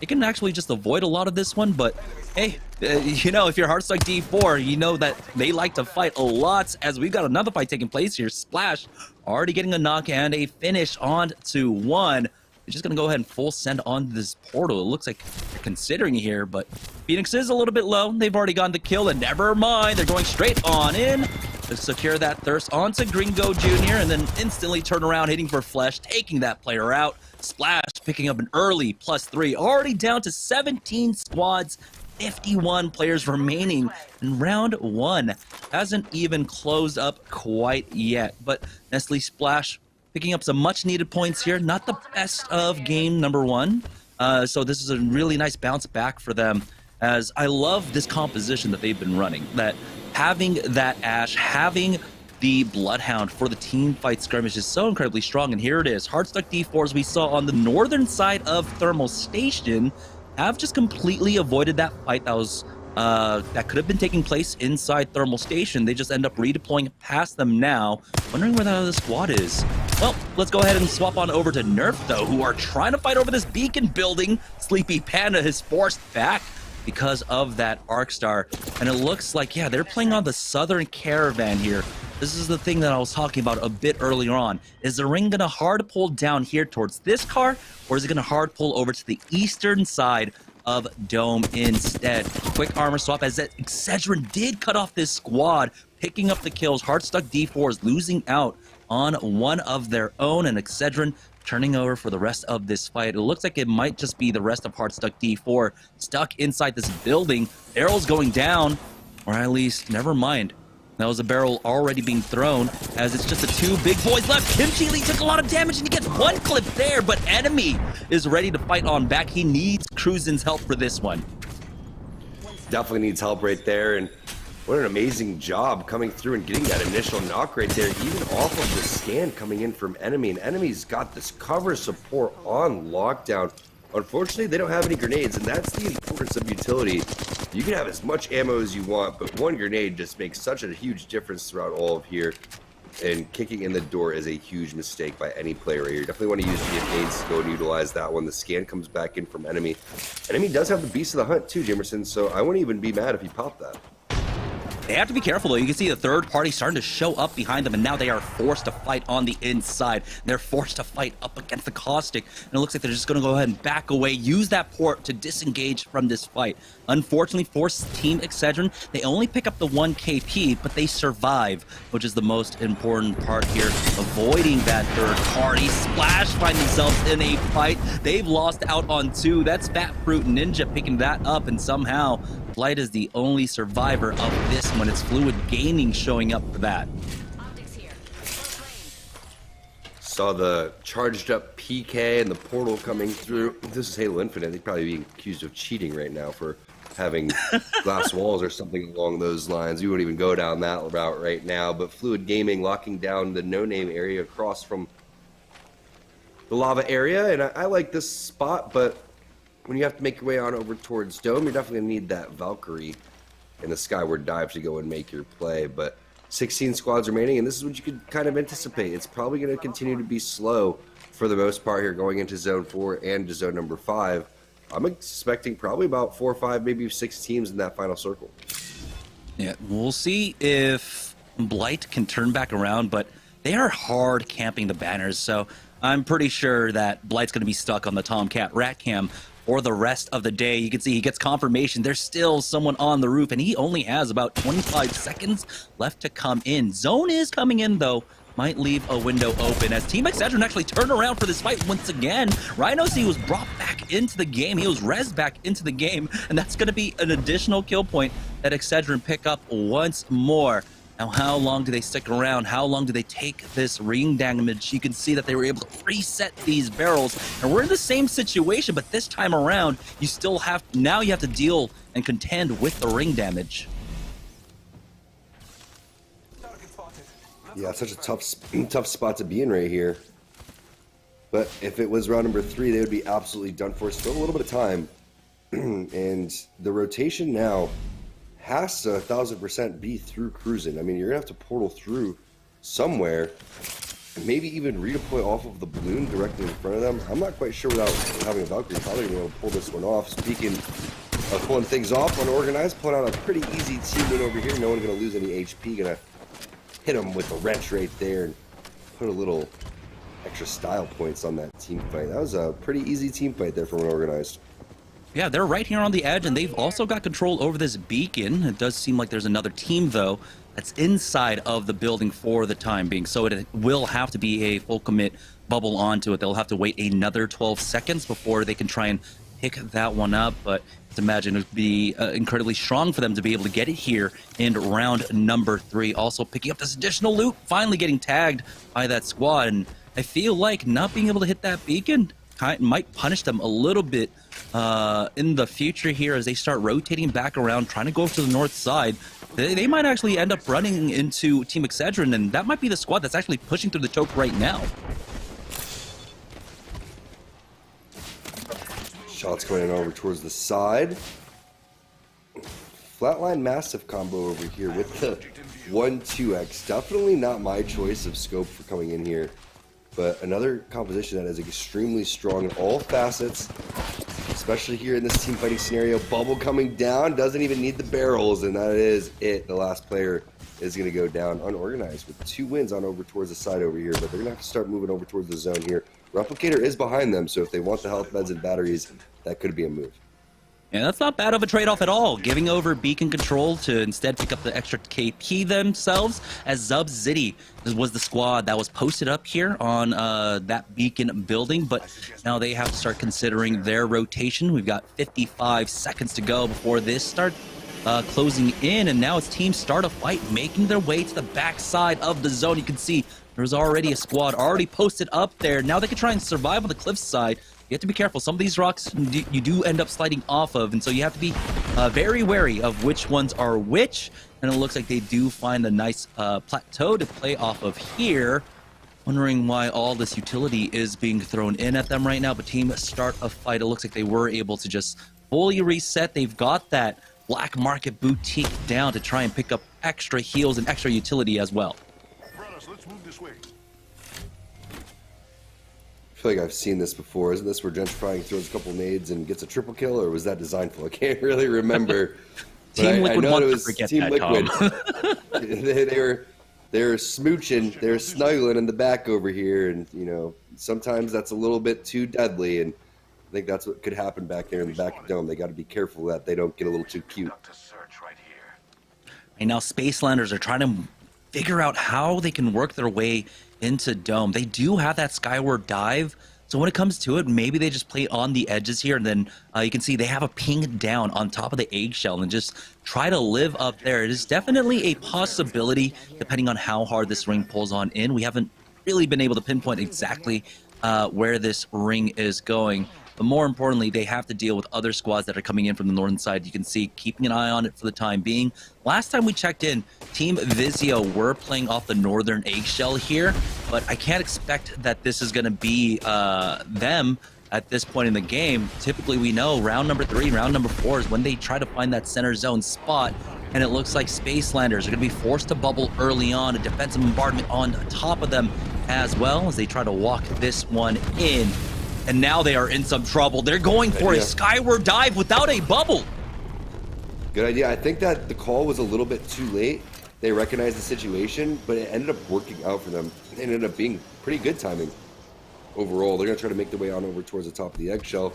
But little do they know that they're going to moonwalk off of the Calabasas all the way down, slowly but surely sliding down. Yeah, this is better than the other out-of-bounds spots at the very least, you know, because you don't actually get the out-of-bounds timer. And so you're under no real pressure to drop down at a specific time, but it looks like they are dropping. Now is 2 Beamers, 1 coach. All right, boys. Have found themselves with a Kraber here. 10 squads, 10 full squads remaining as... Yeah, it does seem like Vizio were able to get onto the other side of the eggshell, so they are no longer playing the northern side. They're not too far off from where we saw Team Start a Fight as well. And they're actually allowing Team Start a Fight to gatekeep TBA right now. You can see TBA trying to move up on to that truck as Matt Pickett was keeping an eye on them. Not someone taking a port, though. And we'll see if anyone gets punished for that. Bronzy going for the Kraber shot, not quite connecting there. Tether down, but the bubble has been used, and so he'll just back off for now. For 2 Beamers, 1 coach. They're in a beautiful spot to end this one out. The ring should be continuing to pull down here to the south, but now they've given up the tanker control. But it looks like a lot of teams are actually focusing up there, trying their best to stay alive, and you're going to have to give that high ground up and end up dropping down to the low here. So 2 Beamers, 1 coach, excuse me. Now, just trying to control their buildings. They've lost out on the doors as well, so Bronzy's going to have to be careful with these peaks. What are the chances that they take the yellow tankers back late game with the Ash ultimate? That could definitely be a big brain play going forward. Maybe a team Valkyrie ults up there just like that a little bit later too, but that zone was a little bit too large and that team got punished pretty badly for making that decision. Meanwhile, on top of the roof, Team Excedrin looking pretty solid in their position over here. This is the hard part about Dome, is when you're on the outside, you have to run across from these areas, these open areas, and the majority of that is going to be made up by lava, so there's just not many opportunities or many places to hide, and enemy is fully aware of that. Yeah, Cruz and pick it up too with that Arc Star. Team Excedrin doing a great job in the last 2 games of finding the early and mid-game kills, but now here we are in the late game. This one is pulling all the way down to the southeast side of the eggshells here, and Team Excedrin still have to deal with the squad right underneath them, prepping that door. There's the knock, and they're going to go ahead and push up. Kimchi came in from behind, but he ends up going down to Bronzy, and now Team Excedrin are left in a 2v2, or might be a 2v1. They just need to finish off this last player. Enemy needs some help, and he will get it from Cruzen as he backs off to hit that bat with 45 seconds left to go. They need to secure these thirsts, and they need to get the res. Bronzy will just take out the Kraber and go crazy here. I'm pretty sure he's still alive. Enemy now taking some damage on over towards the side. That's Bronzy. You can see crouching over towards the left-hand side on that Ash. 2 Brains, 1 Chad. Locking things down on the backhand side. Trying to third party. Looks like they're going to be able to go for these kills. But the window is being taken down. And Bronzy does whip out the Kraber. Finds one more on the defeated. He gets that knock. Will he be able to get the flush? What a job by Bronzy, man. I mean, he was basically in a 3v3v1. And he still walked away with a knock. Didn't get the flush, but Fat Fruit Ninja is going to finish that one off and take the kill lead with 5. Directly behind him would be Nasky with 4 from 2 Brains, 1 Chad. Back-to-back zones where they find themselves in the final circle here, Jamerson. Not that bad in the first 2 games. Along with Team Excedrin, but they have done their work. They were able to secure that first onto Kimchi, and now they move their way towards the south side of the eggshell here. They set up the barrels to slow them down as well. It looks like a bubble might be forced out. Tech taking a lot of damage here. The bubble should be down for him as Nasky just holds the line, drawing so much aggro his way, but making sure that Tech is able to top himself off. Taxi is the next one that needs to heal up. He does have that gold armor though, so syringes will do for him as he's getting hit up. That might be Team Start a Fight on the other side of this one. 3 teams on the outside eggshells. Team Start a Fight being one of them right now. Matt Pickett has full control over the northern side here where does that put Team Vizio throughout all of this as Dreza ends up going down? He does exchange for one, and it's Team Vizio playing on the inside of the A shell instead. A nice movement coming from them to avoid basically being stuck in the middle of nowhere on the outside between team start of fights and multiple other squads, as Cruisin will end up going down. Excedrin are out. We're now down to our final 5 squads. I think we've seen this story before. I love how Vizio, we kept on board with them because they won game number 1. Now we see what happens in game number 2 over here. They start off with 2 gray armors and a blue, and now they're ending with red and purple armors. Just fantastic display of how to utilize your legend in your pool. As you see, Crummy, he has Loba in his back pocket as well, trying to stay alive for as long as possible as Vizzy is adding pressure. We see a fight between Fat Fruit Ninja, still trying to add to that kill lead. He has 5 and counting, gets knocked onto Razor, fearing live. Scissors looks like he's taking down multiple players as well. Vizio just putting in work right now. All of the players too, Jamerson, are doing their own thing, right? Fury, but they're working together at the same time, right? Fury's locking things down over towards the side. There are more players locking things down over towards the right-hand side. SAF's going to come through and get the cleanup onto Nasky and their squad. As Tech's going to be eliminated and Taxi as well. Pickett going for the res, and now it is 3v1 time. I just don't know if Pickett's going to be able to do this. Vizio about to get the back-to-back victory once again. And it's just such a mastery, it's such a good understanding of how to play the final 5 squads, final 6 squads. They avoided this scramble here. They allowed this 1v1, this 3v3 to take place by positioning themselves on the inside of the eggshell. Instead, they took really great position in the other 3v3 that was taking place on the inside of the eggshell as well. Great maneuvering coming out from Vizio and great understanding of basically the playstyles of the squads around them. So congratulations for Team Vizio for taking the 2nd win of the evening. And it looks like Vizio might be on basically trajectory for another win here in week number 4, Tom. Vizio's just making it look easy, and it is not that easy. All of these teams are absolutely stacked. They're so fluid. Jamerson, they look like us on the dance floor, my guy. I feel that. I can't wait until we can get back on LAN and get back onto the dance floor. We're going to go ahead and take a short break, though. When we get back, we'll have more moves, and we've got game number 3 right after this.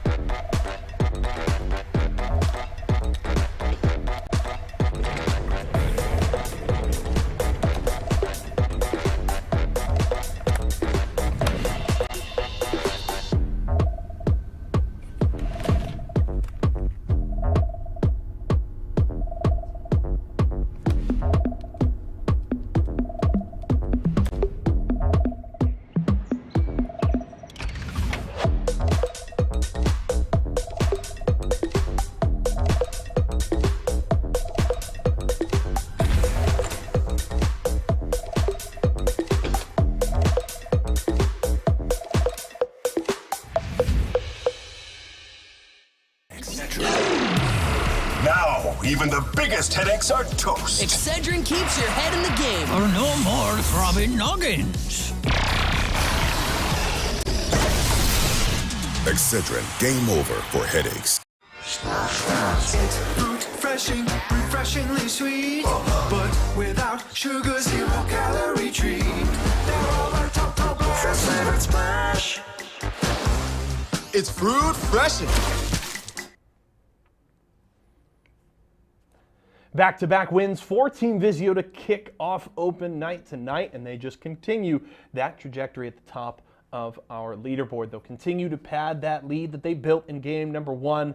So, well done from them. We'll see if they can keep it rolling and maybe close out the first half with 3 wins in a row. But let's check out our next player of the game here for tonight. We gave it to Scissors the first time around, and it's Fury's turn this time. 2 kills, 3 assists. Not as big of a kill game as we saw from Team Vizio last time around, but still putting themselves in positions to succeed here, adding on another 1,000 damage there for Fury. So a well-played, controlled game from Team Vizio, and they just continue to do what works for them. They use the Loba to get themselves well set up for these late circles. They get themselves in the right position, and then they just straight up win fights. So Team Vizio continue to keep things rolling and continue to be the biggest threat here in Series E. Well played from them. Again, we'll have to see if they can make it 3 in a row in Game 3. We are going to go to a quick break right now, but when we come back, we'll close out that first half. Jamerson and Tom will get you ready for it with a Mobile One high performance moment and a look at our leaderboard. We'll see you in a few.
We're gonna do it in 3, 2, 1.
Versus coming daily under pressure.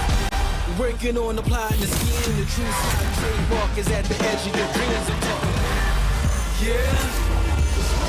One shot, now the future is yours.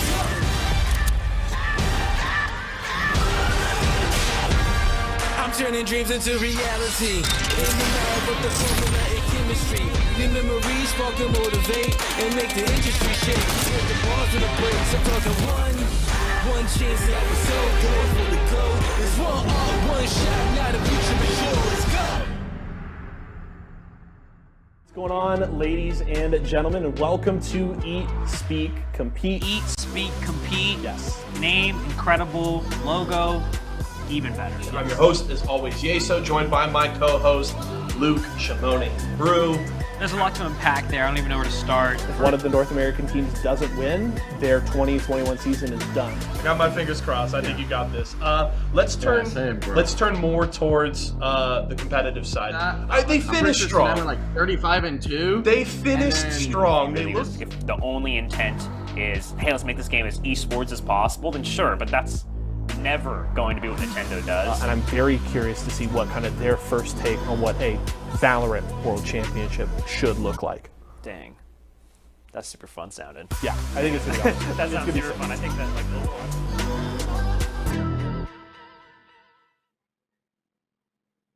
All right, welcome back, guys, to Series E. Let's go ahead and check in with the Mobile One leaderboard to see, to see how much Vizio's winning by at this point. 2 back-to-back wins, and they are growing their lead. 39 points in first place, and now 2 Brains, 1 Chad find themselves in second place with 33. So that 1-point lead now growing to a 6-point lead for Team Vizio, but Team Excedrin still keeping up pace as well in third place now with 25 points, and Team Start a Fight currently in fourth with 18.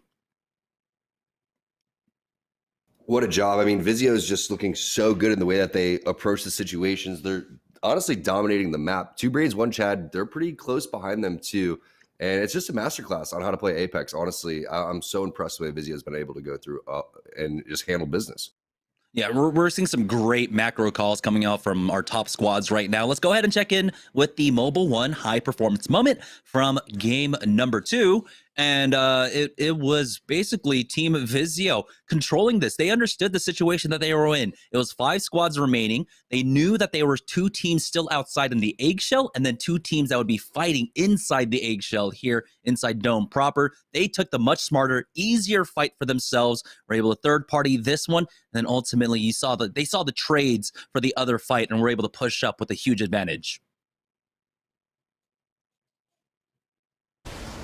I mean, the way that Fury is able to lock things down by himself, that's what they were doing in the previous games too, where they would just split up and one person would take one side, the other person would take the other side, and they would lock things down. That's just confidence overall. But just pay attention to the way that they rotate so quickly. When we talk about the 2 things that you practice for in Series E, it's about getting your rotations down and your end circles. Vizios have both of those down, and that's why they're being so successful today.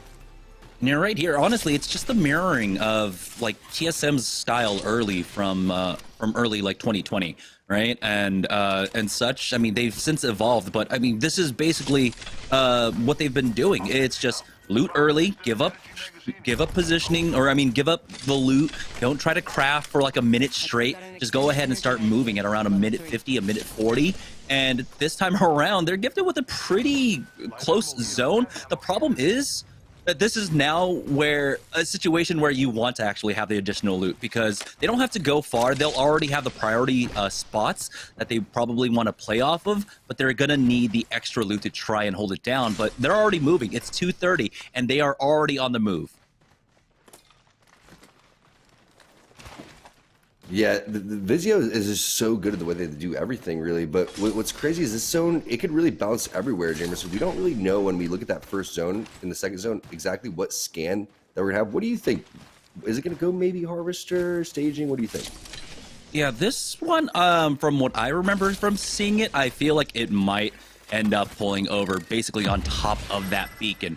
Vizio taking a moment to just get some free loot, and see, they use that black market boutique there to just save like 5 seconds. It just saves you 5 seconds from checking that extra bin there you saw on the onto their right. And so now they're just going to keep moving. They've got a gold armor for Fury. They got blues as well on Phony and Scissors. I mean, this is already a better start to what they had in games number 1 and 2, which they were able to win out with.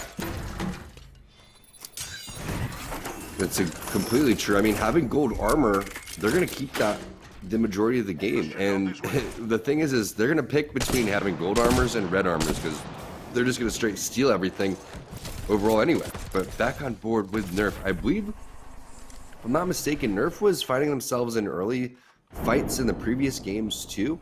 Are they getting 50-50, Jamerson? It seems like maybe it's an early rotation instead.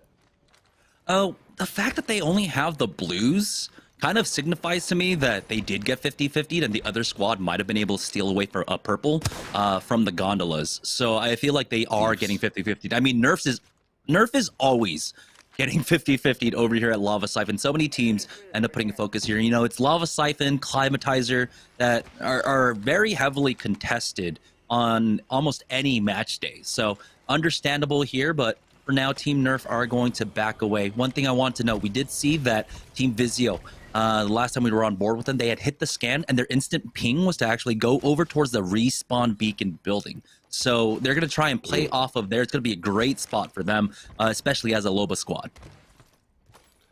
Definitely.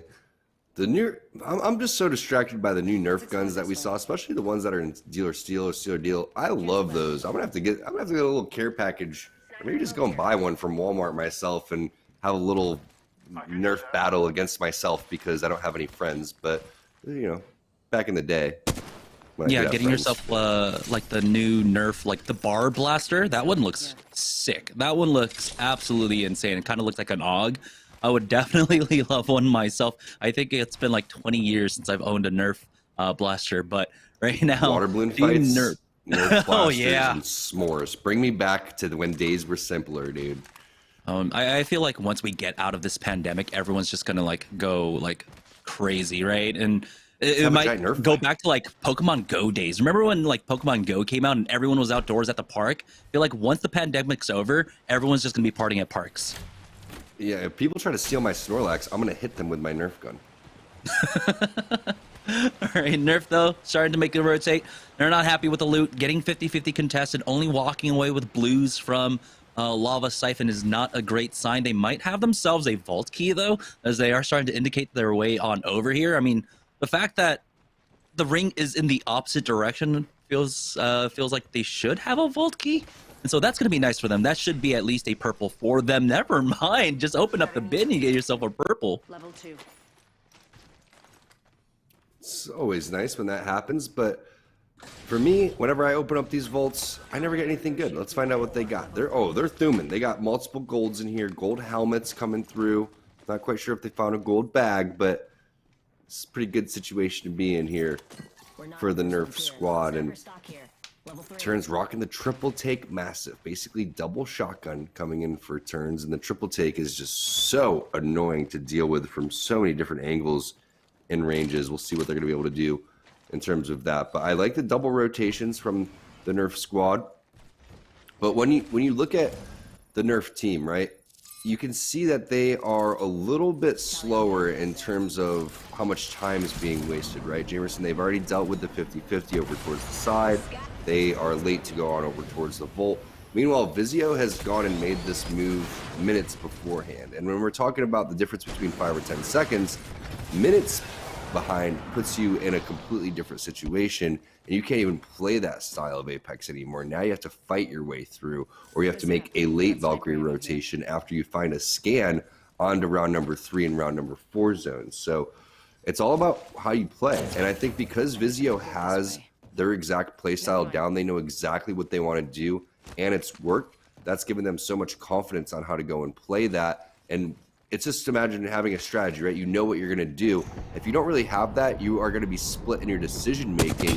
And no matter what that is, if you're split, then you're not going to be able to execute at such a high level. And it's all about executing when we talk about coming through and playing here in Series E and in the ALGS. Meanwhile, Splash trying to execute over here.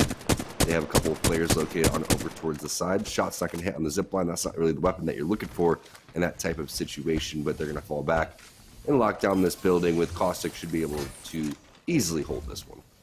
Yeah, I think for Nerf, that like looting path was an on-the-fly decision, right? They get the vault loot, which is fantastic, and then they need to find more utility, find more economy for themselves. So they loop around down towards launch site. They're able to pick up the replicator, the crafting materials. They use the replicator, and so even though they had fairly low ammo on a lot of their guns, like that triple take only had maybe 40 extra shots or 40 extra ammo behind it, they'll be able to use that replicator to top themselves off, and basically now they are ready for the mid game. So it's a great recovery, and that's a real good on-the-fly decision making for them. Team Intel though, they use that redeploy, go ahead and push their way into Lava Siphon now. They have been playing on the edge, for the majority of today's games so far in games number 1 and game number 2. They went down fairly early in game number 2, so they need to recover here and try to make up for, I think it might have been a pointless game for them. Like, I don't think they put up any points in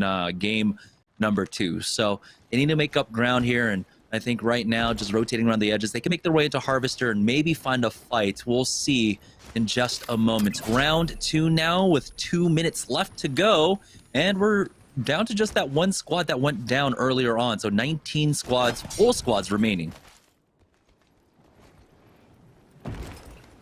Very slow game here. It's probably going to be one of those days here in Series E where it's exactly like this every single game, and then game 6 just goes absolutely nutty over here. Flatline shots going across the map. You can see the knock going in for Team Dude. They're going to get that on to Tringo Jr. It's going to be coming out on both sides though, knocks and the flushes. Looks like there's 2 teams involved, so they got to be a little bit careful here. That's going to be the team coming from the bottom of that train tunnel, Jamerson. I don't think they're aware of the other players that are in the vicinity, but that's the knock, that's the flush, and where is the third party? I think we saw Stomps in the kill feed somewhere. He has to be around. Meanwhile, Crummy gets a knock onto Davis Wave in the kill feed as well.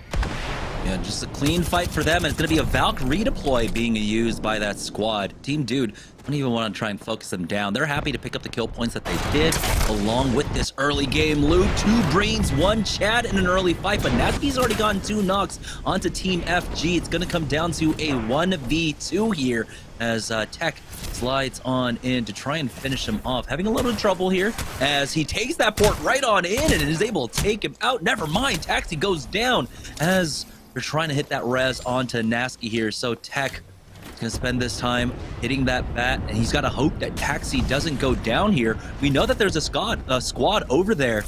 We saw Team Dude exactly over by Landslide, not coming in for the third party quite yet. You can always count on Nasky to put down a quality portal right when you need it, and the bubble is going to be answered right there in the fight onto Fat Fruit Ninja. The flush comes through. Kimchi with the third party, though. The flatline somehow, some way, into the bubble, and Nasky hitting him with the uppercuts, trying to put him back on over towards the portal. Excedrin wants these kills. They need to take them out early on. Remember, 2 brains, 1 Chad, currently in second place. Team Excedrin in third. They need to cut out into their lead. They also need to deny them points. Kimchi Lee overextending on that push, but it's a 1-for-1 exchange. It's still going to be a 2v1, though. They got that early knock as well. Nasky going down, so it looks like they recovered 1. Still a 2v1 that they have to deal with. The enemy is low. He does get himself an armor swap here as Cruisin is going to turn around on to this final remaining member. And at this point, I feel like they can just go ahead and camp this banner if they wanted to. They can just deny them that and try to force them to, you know, go for just a rat play for the late game here. Team Excedrin now recovering. Kimchi Lee is able to heal up, and 2 brains, 1 Chad end up going down to Splash, who have been here at staging this whole time. Guys, the spot's going lockdown. They've been doing a good job. Again, Caustic is so perfect in that type of situation, but Intel, it's going to be third party. Nice, clean little knock and flush right there. Like you said, third party is coming through. This is where things start to get interesting, though. Well, once those fights start to break out, all the teams have been waiting and thirsty for your spot are coming through and trying to take that one. Or Organized, though, they again have Caustic here, being able to reset up and on over toward all of the doors. Barrels perfectly placed, blocking each and single one.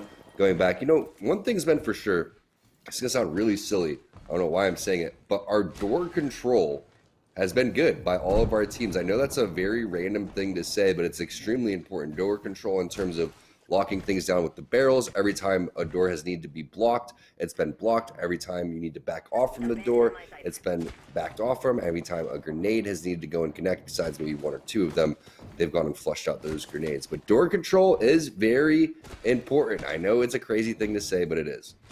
Yeah, I mean, it's a thing that goes like untalked about often, just because we're so used to it, right? I mean, it's been something that we've known about for a long time, but being able to manage your doors, being able to understand like when you can save it, it becomes so It's such a big part of the game that feels so small though, and I feel like it is definitely underappreciated. But for right now, Team Unorganized, they've got the Northwest S of Harvester completely on lockdown. Every door is locked up tight. Unfortunately, this is one of those doors that you can't block anymore. I mean, there used to be the one bug that you used to like be able to bug out the doors. I believe that's gone now, thankfully. And so Unorganized are just going to have to put a man there just to keep an eye on it. Team Intel surviving that third-party attempt earlier on, and they have now found themselves in the middle of Harvester. James Fearless really does live up to his name, and he goes for these really cheeky angles. Take a look at that. Avoiding the LOS, going underneath basically that railing to make sure that they can't see him, but now he's getting called back. He's going to have to back away, and he doesn't have the bubble close enough. So he needs to play off the LOS, and he does that expertly. Great movement coming out from James Fearless here as he does reconnect with his squad. And yeah, going down there would have been so bad for Team Intel. 20 seconds left to go. We haven't even been able to take a look at the ring quite yet. Let's check out this way. One of the things about Fearless is he's played a wide variety of legends. We don't have time to talk about that though. Fight breaking down inside the Harvester area. Razor looks like they are in a 1v1. Big PK shots right there. He's going to flush things out. And nice little cover fire for his team too, but I don't think they're going to be able to hold off a 3 versus 1 against CCK. He's going to pull back towards the team, but there is another team at the top as well. So the collapse is coming, Jamerson. These teams are not letting anyone survive. Yeah, Nerf just narrowly missing out on being able to steal away some kill points there as another third party ended up coming in. Turns holding the door for himself right now. And, you know, they should be relatively safe. There's another team on top of them. And so, as they've got 2 members watching that back door, they don't really have to worry. Razor getting finished off by Team Vizio. And so now we're down to 11 full squads. Round 3 finishing, closing up. And it looks like this ring is going to be pulling away towards the opening, towards that choke between Landslide and Harvester here. We'll find out in just a moment, though. Again, we still have that HUD bug, unfortunately, as part of the spectator client, where we can't see where the ring is on the mini maps anymore. So when we can bring up the ring, that would be lovely. I mean, based on the way that all these teams are setting up, you would think that it's ending directly on where Nerf is, which is endings we've seen in the past. But you also know from, if you played in tournaments or just in general over towards this Harvester side, as we take a look at that zone, this is where a majority of the death happens, because you have all these teams. And the best way to go and play is through the little gully there in that crevice that we saw that amazing rotation from TSM last year take place when they had Octane. But here it is, Fearless, like you said, pushing in fearlessly, is going to find 2 knocks. It's going to be up to Mooney, and it happens. They take down Forcey, RCO, and the rest of the squad, but the third party, as always, is in the air, and it looks like Intel is most likely going to get eliminated here in 9th place, 10th place, excuse me. Mooney does back away, and Vizio doesn't overextend for this one. They just come in to secure the thirst on the ground. That's going to be the kill points going towards them. We saw earlier on that rotation coming out from them. Now they're getting challenged here for the height, and he's only got Kraber Mastiff. This is going to be a difficult fight for Fury, but all it takes is one shot. He's going to be forced down low as Phony and Scissors aren't able to reconnect with him, using that Warp Drive bracelet to get out of there. As Fury now, along with the rest of Team Vizio, are going to play off of the fissure, that crack in the ground just outside of Harvester. Should be relatively safe. Still enough teams alive throughout all of this, but they're about to run into Team Excedrin, who had the exact same idea. See Fury looking over shoulders like, Mom, did you see that bracelet? That was sick. Just kidding. That was a really nice play there to get out of that one. Nice no-scope there too. But it is, again, all about that trench. The teams that play this trench typically make it out of Harvester, and unfortunately you're running into caustic gas, you're running into Nox gas grenade, defensive bombardment, grenades, an entire team waiting for you. Just so difficult unless you are going for a collateral Kraber shot. It's really just not going to work out right there, and it's not going to be back-to-back wins for Vizio. They are going to allow someone else to come in here to pick up some points. This is a huge opportunity now for Team Excedrin, who were in 3rd place. to maybe take away that first place spot. They've got their early kills. They've found more here as well as TBA squaring off on the high ground. Fleck-based killer coming in with that high ground flank, picking up 2 already. Quick cleanup onto TBA as Team Start a Fight are starting to come in for the third party. This is our 4th place squad, by the way. Amazing consistency coming out of all of our top teams. Currently, as Crummy is just able to get a pretty straight down. Now they'll be able to finish off this squad. Again, not overextending, even using that safety bubble just in case. We're now down to 4 squads remaining. We've got Team Start a Fight. We've got Team Excedrin. Who are the other squads still alive in this game? You can see the Ring did end up pulling away towards that northern west side, and so we're going to be playing for that ping, that red ping we have coming out from Nestle Splash, who have been playing off of staging, and they have not moved, but now they are on the edge of the zone. Is it getting darker and darker in Blight's room? I don't know how that's even possible when it's already nighttime. It's like, as the game goes on, Blight just gets more and more into killer mode, and the lights just get darker and darker, and you can see it in his eyes. He's ready to win this game. But hard stuck D4s, see if they can pick up a big dub over here. This respawn building, this building has been locked down for quite some time, but this time they eventually move over here as it looks like a fight is breaking down on over towards the bubble. Nice PK shots coming through. A little bit of an overextend on the outside, costing a little bit of health. And now it's up to cruising in Kimchi. Nice little slide shot coming in right there. Gonna go for the battery instead for the quick armor swap. Res coming through. Got to be careful though. Zone is starting to close, and they are pinched out. So it would be nice to see some medkits being popped. That's exactly what's happening. Kimchi gonna go and reload that Kraber, and now we're in a fresh 3-on-3-on-3 situation. Great call coming out from Team Excedrin, realizing that it was the final 4 squads remaining. And so if they ended up taking that fight, which, well, they did, it meant that the other 2 teams really couldn't engage and come in for the third party, because that would have been the throw for whoever decided to go for the third party first. Team Splash still stuck up behind those rocks, pre-popping those barrels for themselves. They're going to be forced to bubble out here in just a moment. It looks like actually the ring just ends right on the edge of them. Kimchi holding that angle, gets a decent tag, but he does not get a knock, unfortunately. He still has 4 shots left in this Kraber, though. 6 enemy teams. Unless he gets a collat, we'll see. Maybe he can pick up the last remaining kills here. You can see, I believe that's hard stuck D4s up top to their southeast right now, calling in. Oh, actually, that's just the world drop coming in for them. What if it's another Kraber? Dual Krabers, I'd love to see it. Shots are looking crispy, fades looking crispy. See if they're gonna be able to capitalize in this situation. 3 kills, 6 assists, 1,300 damage already. I gotta be honest too, Jamerson. That shot on the Gibby looked good to me, man. If I was the, artificial intelligence or whatever, if I was the code, if I was the matrix behind Apex, I'm giving him that headshot. I was a little bit incorrect that was a mobile respawn beacon coming down, and it looks kind of pretty. It looks pretty wimpy there, right? Usually when we see teams throw it down for that extra cover, and it's just like, oh, there, it's right there. It's like the size of a stool. But for Team Excedrin, they're able to at least make it up to this card now. They're in a very tough spot. They've got Splash stuck down to their west, but it looks like these 2 teams might be forced to fight first. No extra utility here in the hands of Kimchi Lee to try and flush them out.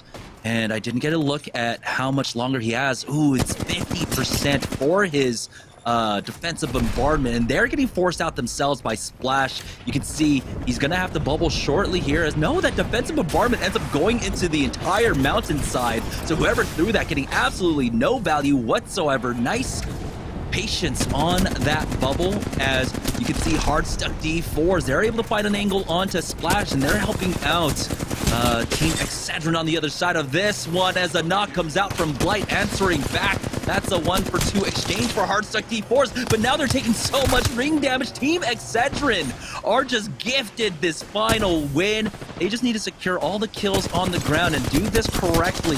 Make sure that they get all the points possible, because they were in 3rd place just before this. There we go. They finished off Rhino C. They need to secure the kills on the ground first, and we'll see how much they end up getting overall, but this was a high kill game and a win for Team Excedrin.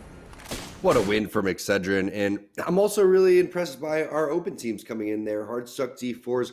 Again, gotta continue to reiterate that that's what you're looking for. If you're new to Series E, you want to get in that zone. You want to go up against our partner teams. You get so much experience just from that final moment right there where you could look and say, hey, maybe we should have done this differently. Maybe we should have done that differently. And then you realize, hey, we're not that far off from these players. Maybe we can make it into Series E one day. All right, 3 games down, and it looks like Vizio's momentum has been slowed just a bit.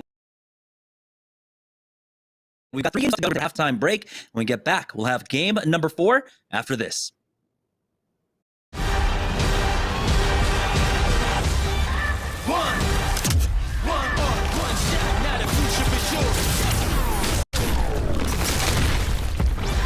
Versus coming daily under pressure. Working on the plot and the scheme. The true style trademark is at the edge of your dreams. I'm talking, yeah. One shot, now the future is yours.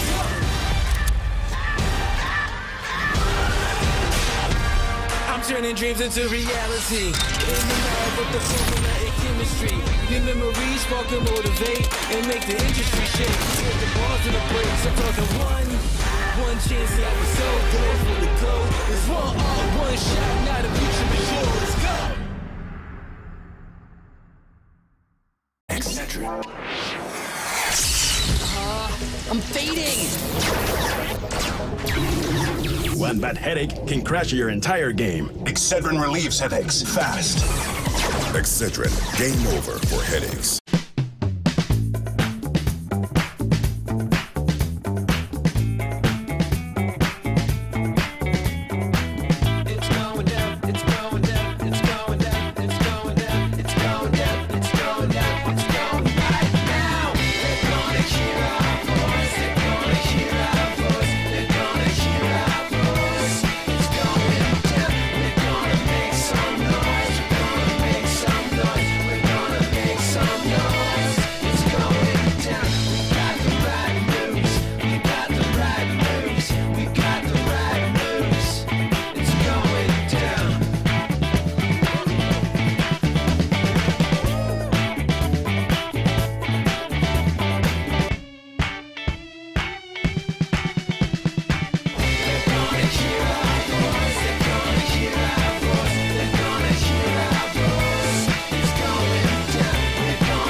Refreshingly sweet, but without sugar, 0 calorie treat. They're all our top flavored splash.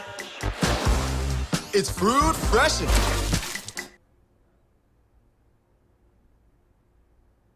Welcome back, everybody. The partnered teams continue to crush the competition as Excedrin grab a victory there in game number 3. Vizio, Excedrin to close out the first half. And that will definitely make things interesting at the top of our Mobile One leaderboard. Let's check out our player of the game from game 3, and then I want to talk a little bit more about a couple of the squads trying to chase down Team Vizio in the standings right now. But it is going to go to Cruisin here for game number 3. 5 kills, 2 assists, and over 900 damage in that one for Excedrin, playing a big part in them grabbing a victory there in game number 3. So well played from Cruisin and the rest of the squad there for Excedrin. And I do want to talk about them a little bit more alongside Team Intel. If you saw our partnered standings at the top of the show, you'll know that Team Vizio obviously hold on to a very sizable lead at the top of those standings, and the 2 squads trying to chase them down, at least have the best chance right now to close that gap, are Team Excedrin and Intel. And of course, Excedrin just grabbed that victory and are looking to continue to work on it. But I want to look at those team stats coming into tonight's competition. You can see them up on your screen right now. Pretty close there in total kills and average placement. Honestly, relatively close all the way across the board. And it does show in the standings so far. One big drastic change, though, if you compare that average placement to what we see from Team Vizio, is that is where that big difference is. Of course, there is a ton of kills for Vizio, but very specifically, they get into late games very, very consistently.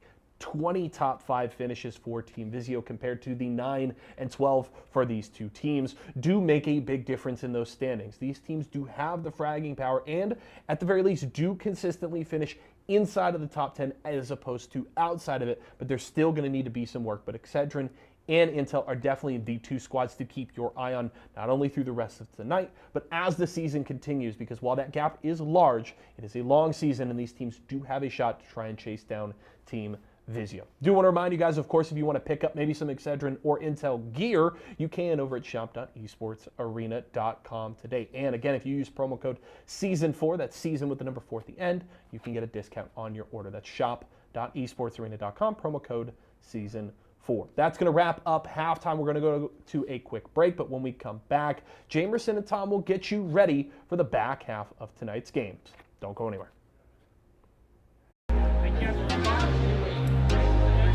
We're going to do it in 3, 2, 1.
All right, welcome back, guys, to Series E. Just before the break, it was Team Excedrin that ended up taking the win in game number 2, finally putting a stop to Team Vizio's momentum with their back-to-back victories. So let's go ahead and check in with the Mobile One leaderboard to see now who's standing up top. And it will be Team Excedrin with a 5-point lead over Team Vizio. 50 points, Jamerson. 50 points after 3 games. That's absolutely phenomenal. I mean, look at the amount of points that are being soaked up by the first couple of top teams, but also Start a Fight is starting to really put themselves in that type of situation. But you can't be upset if you're Vizio. You've already won 2 out of the 3 games. You've been playing really, really good Apex so far. But that's their play style, right? You're not going to go and drop these 20 kill games, huge, 32-point performances if you're Vizio, because you're getting in over towards the end zone. If you have the capabilities of playing the edge and working your way over towards the middle, you're going to pick up more kill points. But what a job for Excedrin. You never would have thought that they'd be sitting at the top of the leaderboard, but with a big game 3 just like they had, you never know what the possibilities are going to be. I think Kimchi was sitting on, 4 kills and like 7 assists at a certain point before that final circle started to close. So that was just a great job by their team. Yeah, and importantly, it was Team Excedrin that ended up taking out Team Vizio there in game number 3 as well. Let's go ahead and look at the Mobile One high performance moment of game number 3, and it was just this finishing. Hardstuck D-Force ended up focusing down onto Splash, and Splash answered back, and they tried to deal with them, but it just led to an exchange that Team Excedrin were ultimately able to take advantage of. And realistically here, you don't have many options, right? Because when you look at the way that it's getting played out, the only thing you can really do is maybe, defensive bombardment on over towards one side, bubble fight on over towards the other side, hope that's enough time to stop the other team from pushing, and then you go and you take that, and that's how you go, and fight that situation. But that's why you play the game, and that's why you get in those situations if you're hard stuck D4s. You have to learn from these circumstances, and it's so tough because every situation is really going to be different. But you have to be comfortable with being uncomfortable, and you have to make these split-second decisions that end up winning the game. Unfortunately for them, there was just too much pressure and not enough space to navigate. And for Team Excedrin, they unfortunately, Kimchi Lee missed out on the Pro League. I'm not able to perform with his team Dumpers throughout the qualifiers this weekend. And so it seems like, now he has no renewed focus, maintaining position inside Series E, play through Challenger Circuit once again, and we have a look at our ring for game number 4. This time around, we got that triangle ring between Lava Siphon, Harvester, and Tree. I mean, it's honestly wild to watch the percentage of zones that have been Southern over Jameson over the last 6 months. It's been like the 6-month thing that the zones, 70% of them, I would love to find out the stat or who's nerdy enough to keep track of that stat first of all, but 70%, that's what I'm guessing is what we've seen. And that's what's crazy to me is that no one's taking Dome. It's continuing to be a thing with the playoffs coming up, so much coming up on the line over these next couple of weeks. Heavily consider looking towards that statistic and finding out what's up with these Southern zones. And this time, like you said, it's going to be that Bermuda Triangle. It's going to be very hard to predict where this one's going to pull. Yeah, I mean, I feel like Dome is that one spot that is probably the last pick, right? It's the last kid to get picked for dodgeball or whatever in gym class, It's like everyone would rather 50-50 instead of take Dome. And it's typically around what, game number 4 or game number 5 where someone's finding like, okay, I guess I'll take Dome. So some teams might just have to start practicing that one. For right now, though, Team Nerf still dealing with that 50-50. Fluid Gaming find themselves in a fight right now. They got a team on the run. The Charge Rifle Hitfire doing some decent work there for Fat Fruit Ninja. And now he's going to continue laying into that Gibraltar, almost getting another knock there. But for Team Fluid Gaming, that's at least 2 kill points. Defeated wants the 3rd. Defeated just wondering how he's going to go with style on this player. For some reason, Gibby just refuses to die. That's going to be Icy Shot. Doing a nice job staying alive for as long as possible, but that's all she wrote. And Defeated is going to go with the gray armor instead of the blue. I don't know about that, fam. I mean, you have 5 batteries. That's 6 batteries right there. I'm not meaning to nitpick. I'm not someone who walks in your house and says it smells funny or something like that. I'm not going to grab stuff out of your fridge. I take my shoes off. I swear I'm respectful. But if you to go back there and get that armor. Yeah, that's kind of strange because it's not like there's a ping for like a purple armor in any of these boxes or something, But yeah, he's just going to go ahead and back away. TBA, though, find themselves in a fight over here at Climatizer right now. Already down to 18 squads. This is only game number 4, but it already feels like it's a game number 6, Tom. Definitely fast-paced wave with the shot for the triple take landing. So 60, 60, 90. Overall, Davis wave. Are you kidding me? Oh, they end up losing out on stumps, but we have to remember that they are on the edge of the ring, right? They're here on the northern side, so we'll see if a third party end up coming in, or TBA should be able to plug him right back in after they finish that one off. So there shouldn't be too much of an issue for them. I don't really see like the Overlook team coming. Oh no, actually, the Survey Camp team coming this way, so they should be safe to just plug him right back in. Nice job there coming in from Davis. I mean, triple take shots landing so nicely. And this is one of those combos. I mean, triple take massive. I think we saw someone from Fearless's team rocking that earlier. However, somehow Phony, last player alive, and is on the Tomcat Rat Cam. Blight is going to slash him right there. And there it is, right on cue. Team Splash trying to pick up another solid game over here. We've seen this little snake area locked down a lot of times, Jamerson, and again, without really knowing where zone number 3 is going to go. Tough spot to be, but I do like this position. I think it's a very strong position. You have a lot of different options going over here, and Caustic is perfect to hold down the snake. Yeah, I want to see if like people try to play off the fence zone to the western side. You have to imagine that there's more than likely a team that's playing the respawn beacon off the train tracks there. That is definitely a heavily favored spot for a lot of our squads when you have this very questionable ring.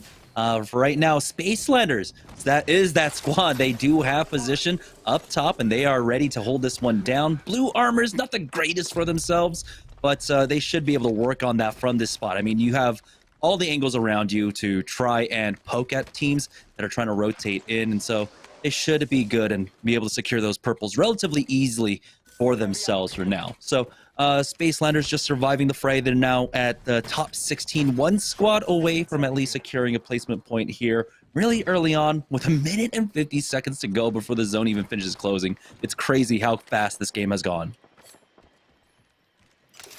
I was wondering when it was going to pick up, and the first 3 games were very, very slow. Like you said, this is looking more like a game 6. But I loved how you talked about the priority positions that are going through the map, because we've talked about this from the very get-go before the day even really started, was looking at a team like Vizio, looking at how you practice. It's about getting into your landing spot, getting out there early, and then getting into a position. Now, for each circle and for each ending zone, there's a checklist of spots that are tiers, right? This is an S tier position, but it's also based on where the zone's going to be, what time the zone's closing in, and how large that zone is, right? So in this type of situation, and also what your capabilities as a team and what composition you're running is too. All that's very important, and that's why I love that you brought up, okay, well, this is where Splash is locking down. That's priority number 1 for them. Maybe another team's priority is the fence, just like we saw where they were shooting. Maybe another team, they want the train tracks, right?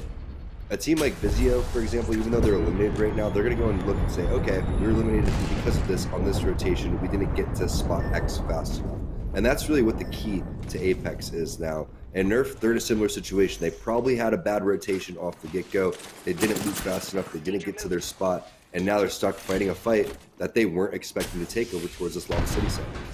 And again, it's all coming down to that challenge, that 50-50 that slows you down on the rotate, that forces you into a different rotation path, into a different looting path, and they rotate into Team Intel. It's a 3v2, but they do have some utility to pay off of. Port can be used to try and cut things off, but instead, it's a full push out. Petty Boss trades his life for it, and the rest of the squad will be able to exact that exchange in their favor. Team Intel went out on that one, but here comes a third party. 2 beamers, 1 coach, trying to figure out where they are, getting a little bit lost in the sauce, and finally having to rely upon the scan, but they're not able to actually punish the res. It's a defensive bombardment going down on top of them, and all 3 members of Team Intel are now up, and they have gotten their heels off. So 2 beamers, 1 coach.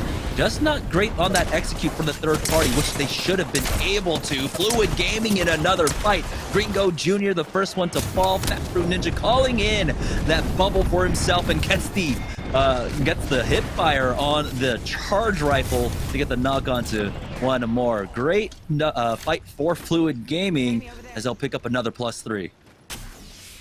I love how that Gibraltar's box, after he flew into the air, just plopped right onto the ground, right in front of them over there. Make a nice little thunk right onto the ground. Is Fat Fruit Ninja the only Wraith in history to rock charge rifle PK, and the hipfire is actually tilting me on how good it is. Yeah, I mean, there's a small little trick, right? When you're using the charge rifle, it does a like a sideways figure 8, and so if you know how to work around that, or if you just barrel stuff someone, you're just gonna get the full connect anyhow.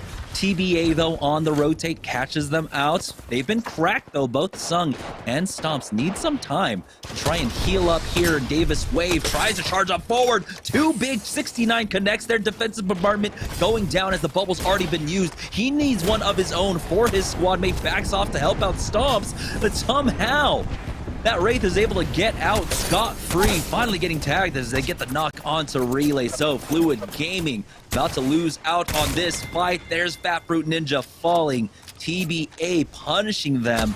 They still have one alive. The BM, or was it BM? You never know. That's what I love about Apex Legends. I think he was doing it just to get the knockdown shield and trick him.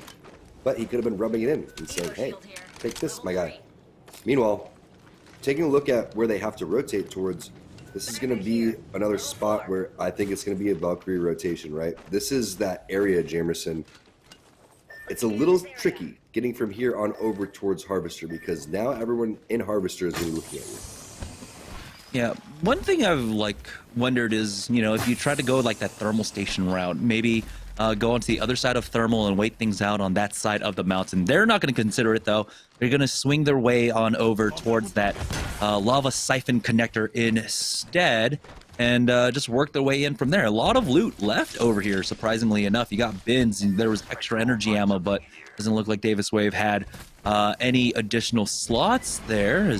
Actually, there's someone on the other side of this one. They might be chasing out the last of the rat from Fluid Gaming, who takes to the skies here, and it somehow will be able to get out scot-free. And so they're going to miss out on that, unfortunately. I wonder if there was a chance to maybe allow them to get the banners, get the respawn, and then farm up some more points. You're toxic, Jamerson. Straight up toxic. I wonder. Take it back to I kill, wonder if we kill can just races. DM this team that we just totally ruined their game and ruined it even more for them. Points are points. Anything goes in Apex Legends at this point. As we touch grass, I mean, we haven't been able to talk about them. They've been losing out on a lot of the early game fights in games 2 and 3. And a really good spot in game number 1, just not able to really convert off of it here. For now, though, very passive position inside Lava Siphon, but they have to keep their, they have to stay on their toes right now. Team is just challenging for that blast door, and it looks like it's TBA actually third party. So much focus was put on that door. They got a free knock onto Ikuli. Instant thirst out for Stomps as well. Sung has charged up with this caustic, getting the barrels down, and oh my goodness, TBA just getting a free fight here.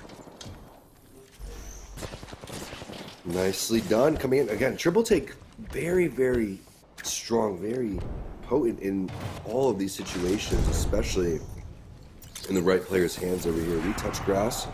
This time they're stuck in a little bit more of a different situation. Last time we saw them, they were on a high ground situation. This time, even footing, having to deal with a caustic over towards the side. And it looks like another team potentially behind them. That's why the bubble's going to go down. Boy, we touch grass. Try to push out with this bubble, but they might actually have them a little bit split up. You saw that one Wraith off to the left. We touch grass, though. Because that bubble was a little bit short, they have to fall back. They need to wait on that cooldown. They got nothing off of it there, but it was just an attempt to try and force that squad out or try to force a fight. Nothing really of it. And unfortunately for them, it's a fight inside the tunnel. You don't have that much utility. You don't have a caustic. You only have the Gibraltar, so that defensive bombardment's going to get you absolutely nothing there. And so now they just have to wait things out. TBA, though, can just kind of play this one a little bit passively, as Jet is actually trying to find an angle here, see if they were able to flush anyone this way, but no.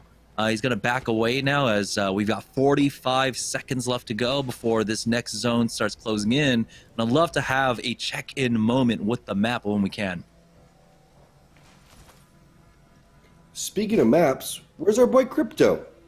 Where's our boy Pathfinder? We're missing a couple of people in here, and I don't really appreciate it. I would really appreciate it if everyone would get off of Caustic and show some love to our boy Crypto. Our boy Crypto needs some sort of support. What's going on? Bloodhound? You guys are so North America. Ooh, this one's interesting. I'm wondering if this one ends up basically on the cart to the east of Tree. That's on that hill above the building to the eastern side. Hold on just a moment, though, because over here at Thermal Station, Team Excedrin find themselves in a fight right now. Airburst nades along with the defensive bombardment going down. They're setting up the crossfire. Cruisin coming in with the right side flank, forcing out the early bubble. Kimchi's going to push in with a bubble of his own, and they've got them isolated inside the car, inside the bubble. Enemy getting the first knock. This should be an easy team fight win for them. Cruisin is the only one to drop down low, and they'll get the quick armor swap. Team Excedrin finding their first fight of the game. That's going to be the +3 for them. They are our current lobby leaders, and now Team Intel show up for the third party to try and punish them. I like this. Big gatekeeping plays coming in from Team Intel, but look at that. It was Fearless, literally just coming out there and trying to 1v3. That's what you love to see from your Valkyrie, from your entry fragger. Going in, creating opportunities, gathering information, adding pressure, making the time just continue to tick so they have to heal. Not only that, the pressure creates a little bit of flustered communication, and I think that's what's extremely key is now they bought more time for themselves to go and make their play, while the team that they just pressured over towards the side is still healing, and now they know that their back is clear because of that pressure that Fearless put down. So there's a lot of little layers going on to this rotation coming in from Intel. A lot of that starts with their entry fragger, so that's just a great job by Fearless. Yeah, they're just going to play inside the rocks here, this little crack on the side of the ledge. Team Intel, they do get tagged, and yeah, I agree. I don't like this position in ring number 4, especially when already half the lobby is dead. Typically, you know, you can play this position when there's a few more teams still alive, a few more teams that make it that much more difficult for other teams to try and challenge you. And so right now they're trying to make their way into one of those buildings just to their south, but finding nothing of it quite yet. There might be an opportunity for them to actually climb up and try and push towards fence line, but I believe when they were using that skyward dive, there was still a team that was playing off the fences, if I remembered correctly, or you could just spot out a big boy running across the field there. Fortunately, Mooney, no headshots there for him, but get some decent damage off. Yeah, I mean, if you could hold the spot, if everyone is, you know, keeping their head on a swivel, etc., but excuse me. The problem is once Petty's bubble goes down, Jamerson, once teams realize that that bubble is on respawn, and not only that, but that team is in trouble, that's when everyone starts focusing you. That's when the missile barrages, the defensive bombardments, the grenades start being chucked over here, because this spot, even though it looks sneaky, is a very common spot for teams to go and hold. It's almost a priority position when the zones start to close. Another priority position would be underneath the bridge directly behind them, etc., etc. Obviously, you want to be in a spot where you have high ground, where you have a building, something like 2 Brains 1 Chad has. But remember, teams were trying to lock this spot down earlier, and we talked about holding spots like this. When you don't have Caustic for too long, it ends up being too difficult to go and hold. Maybe you don't have enough resources, you don't have Loba. Whatever that may be, that is not an easy spot to lock down when all the teams are focusing you. Right now, they've got TBA right underneath them, along with Splash playing off that car. Well, looks like this is just going to be a old standard kind of train track ending, unless somehow this ends up pulling away and down towards the platform, but I don't see that happening at all, as all the teams that are there on the south side using all their bubbles. TBA smells their opportunity to try and pick up some kill points here. I mean, they've already done a great job. Take a look. Sung has 3 kills, 4 assists, so 7 kills at the very least. But there it is. That punishment that Razor tried to do onto Team Intel down below, but Razor themselves have to be careful here as they back away. They're choosing the right time to get aggressive here with 50 seconds left to go. They need to try and whittle down all the people over here hitting for flash, and this might be the opportunity that Team Razor were looking for. Bursty calm, cool and collected the entire time. Spots out some players on over towards the side, but look at Bursty's gaming posture. Can we just talk about how perfectly aligned this guy is? This guy can game for hours with that posture. There's no strain anywhere, which means the shots should be looking good. However, gotta be careful because of the fact that he does get shot over towards the side. He's gonna try to pull back on in, and has a little safe haven of that bubble. Thanks, enemy team. Let's see if they can get Aggressive back in there. It's gonna be a punch if you can go and get it, but it's Fearing live with the cover. Speaking of Fear, you have Fearless on the outside as well. This is Team Intel trying to make their push inside the building. Great turnaround onto Team Razor there. I feel like Razor should have just continued to apply the pressure onto them instead of giving up this free ground now. And so Team Intel dealing with them. I mean, Razor are still up, but now they are the ones left scrambling. Team Intel able to just play gatekeep on the southern side. Great scan down just to cover the retreat of Fearless. And now they're going to turn around onto the last two remaining members of Team Razor. We're just getting absolutely focused. Petty Boss does throw down that bubble just to heal up for now, and James Fearless hits himself a syringe. But for Team Intel, they survive most of that scramble as Splash end up picking up one kill themselves. Still playing off of this card for right now. TBA might be in trouble here, as I believe 2 Brains 1 Chad should be dropping down very shortly. Kimchi Lee with the defensive bombardment though. The knock onto James Fearless, and now Splash are in a little bit of trouble pre-popping their barrels, and now push comes out from this squad. It is TBA pushing in, stealing the caravan away from them. It's the final 4 squads remaining. So when we're talking about pulls over towards the final circle over here, there are multiple endings on this side, right? We have the train track ending, but there's also this ending here directly on top of where this blue trailer is, this blue truck. So very nice job by TBA getting inside of this one, and we were discussing Ultimate Accelerants previously. Finally, someone's going to bust that one out. Excedrin, though, still alive over here. Our #1 team after 3 games, sitting at 50 points. Second place is going to be Team Vizio with 45. They got eliminated a little bit earlier, but Excedrin trying to go for back-to-back wins, I believe. As you can see, Kimchi is doing such a great job getting in and out, bubbling, maneuvering, getting back on over towards the portal, and then busting out the Phoenix kit. Look at this safe little area that they were coming on over towards the tree. This is a great spot to be in. Is he on a new sense? I feel like he's just absolutely on a new one right now. Like how he's just quickly hitting those 180s for himself. But you can see why, like, a lot of times Kimchi Lee might be the first one down. Why, like, he might be the first one down for his team. It's just that he does play a very aggressive style with this Gibraltar. It's almost like a Wraith in the way he tries to buy space for himself, which usually a lot of times, you know, you have the Gibraltar, that's the anchor, that's the middle position for his squad who can respond to either player getting into trouble. But right now, he's calling his squad on over to play underneath the train tracks here, trying to finish off TBA, getting challenged though by 2 Brains 1 Chad up top, and there it is. Kimchi Lee going down first, buying some time for TBA here, but you can see up top, they're just biding their time. They're waiting for the exchanges as Kimchi Lee ends up going down. Team Excedrin now down to a duo as a defensive bombardment is used. Davis Wave with the Arcstar murder in his mind here, throwing that one in, trying to flush them out to the left-hand side. Nasky sets up a beautiful port to try and punish TBA as well, and Excedrin are now down to just 1. If TBA could just finish off Excedrin, they can take a clean 3v3 up against 2 Brains 1 Chad now. This is definitely a Chad moment right there, coming in from Taxi, just sitting up there. Oh, does he get it off? He does. Perfectly executed.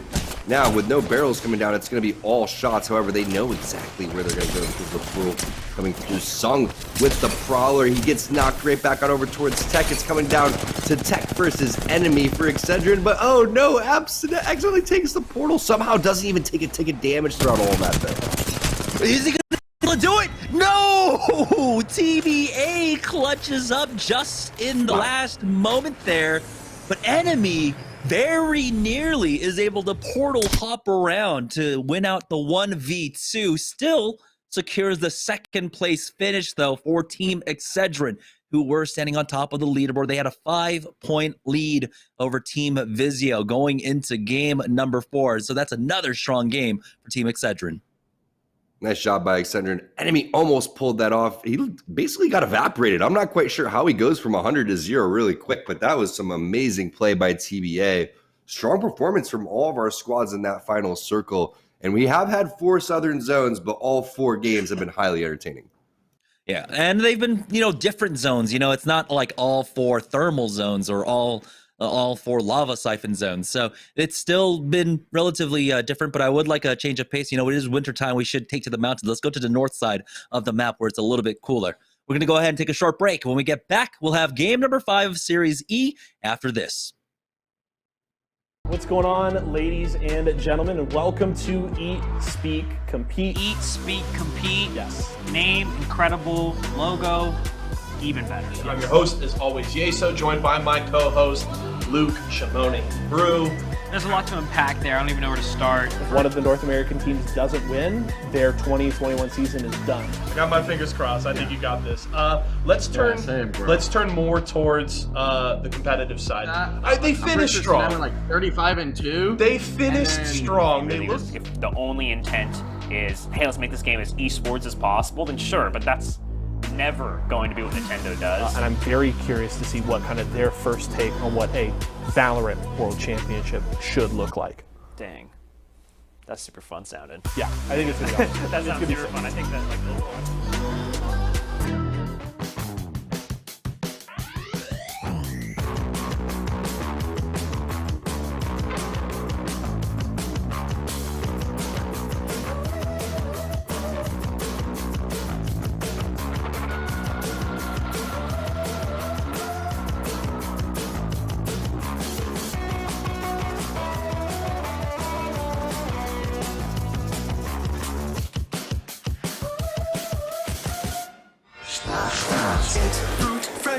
Refreshingly sweet, but without sugar, 0 calorie treat. They're all our top flavored splash.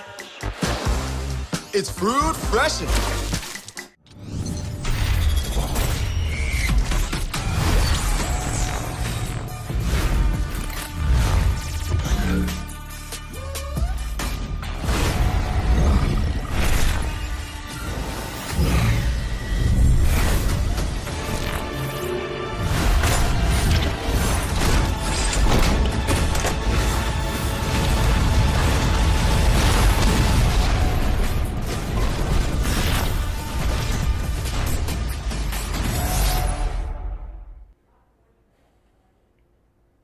All right, everybody, the open teams are on the board. We saw Vizio and Excedrin dominate the first half, but we kick off the second half with a win from TBA, and they have been one of the best open squads here so far in the new year, and they'll look to continue to build on that after that performance. Of course, Team Excedrin was at the top of our Mobile One leaderboard after the first half, thanks to some very consistent performances through the first 3 games. We'll have to see if TBA can become a threat here with 2 games remaining tonight. Let's check out our next player of the game as we pull it up from game number 4 here, and it's going to go to Davis with a big performance on the Gibraltar. 8 kills, 3 assists, and over 2,000 damage. A big showing for the TBA team that is looking to be a big threat for our partnered squads. Well played from them. And as I mentioned, they have been one of the best open squads here over the last couple of weeks. Certainly some things to build on, but the roster is looking very good. And of course, some very familiar names on that team that I love to see continuing to succeed here in Series E. We'll see if they can keep it rolling with just 2 more games remaining in tonight's competition. Do want to let you know, if you're looking to pick up some products from all of our sponsors and partners here at Esports Arena, you can head over to walmart.com/Esports Arena. You can find all their good stuff right over there. Maybe pick up yourself some brand new Razer peripherals today to upgrade that setup. Again, that's walmart.com/Esports Arena. Head over there today. We are going to go to a quick break. When we come back, we'll get ready for game number 5. You're not going to want to go anywhere.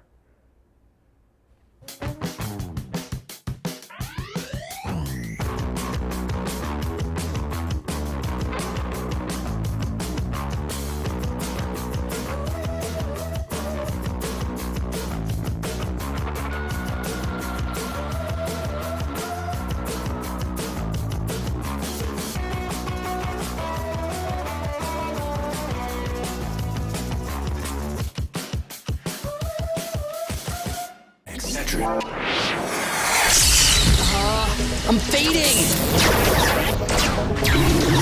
One bad headache can crash your entire game. Excedrin relieves headaches fast.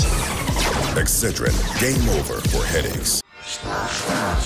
Fruit refreshingly sweet, but without sugar, 0 calorie treat. They're all our top flavored splash. It's fruit freshin'. All right, welcome back, guys, to Series E. Just before the break, our first open ended up taking the first open win of the evening after 4 games. It was going to be TBA finally breaking that streak, but Team Excedrin still ended up with another top finished there, top 2 with multiple kills. So let's go ahead and check in with the Mobile One leaderboard now to see exactly where they stand. They have grown their lead. They're in first place. It's 66 points for them. And 2 Brains, 1 Chad now in second place with 52 points. Yeah, unfortunately, Team Vizio, after back-to-back wins, starting to slow down a little bit. But, hey, that's what happens, right? They started to get shut down. Teams started to focus them a little bit more. Once you start winning in that kill feed, all the teams are going to start sending it towards your way. So I wouldn't be surprised if Excedrin now has a mark on their back. Yeah, it's 2 games left to go, and they have to cut down on the 19-point lead that Team Excedrin have built for themselves, and also have to deal with squads like 2 Brains, 1 Chad, TBA, start a fight. These open lobbies are getting heavier and heavier every single week as, our competitors get better and better. And of course, it's going to be even much more difficult tomorrow once we move on to Pro Night. Let's check in with the Mobile One high performance moment, though, of game number 4. Oh, we get a replay of that final moments. Yeah, so many awesome moments here, but one of the keys was also Taxi getting a knock over towards the top-hand side.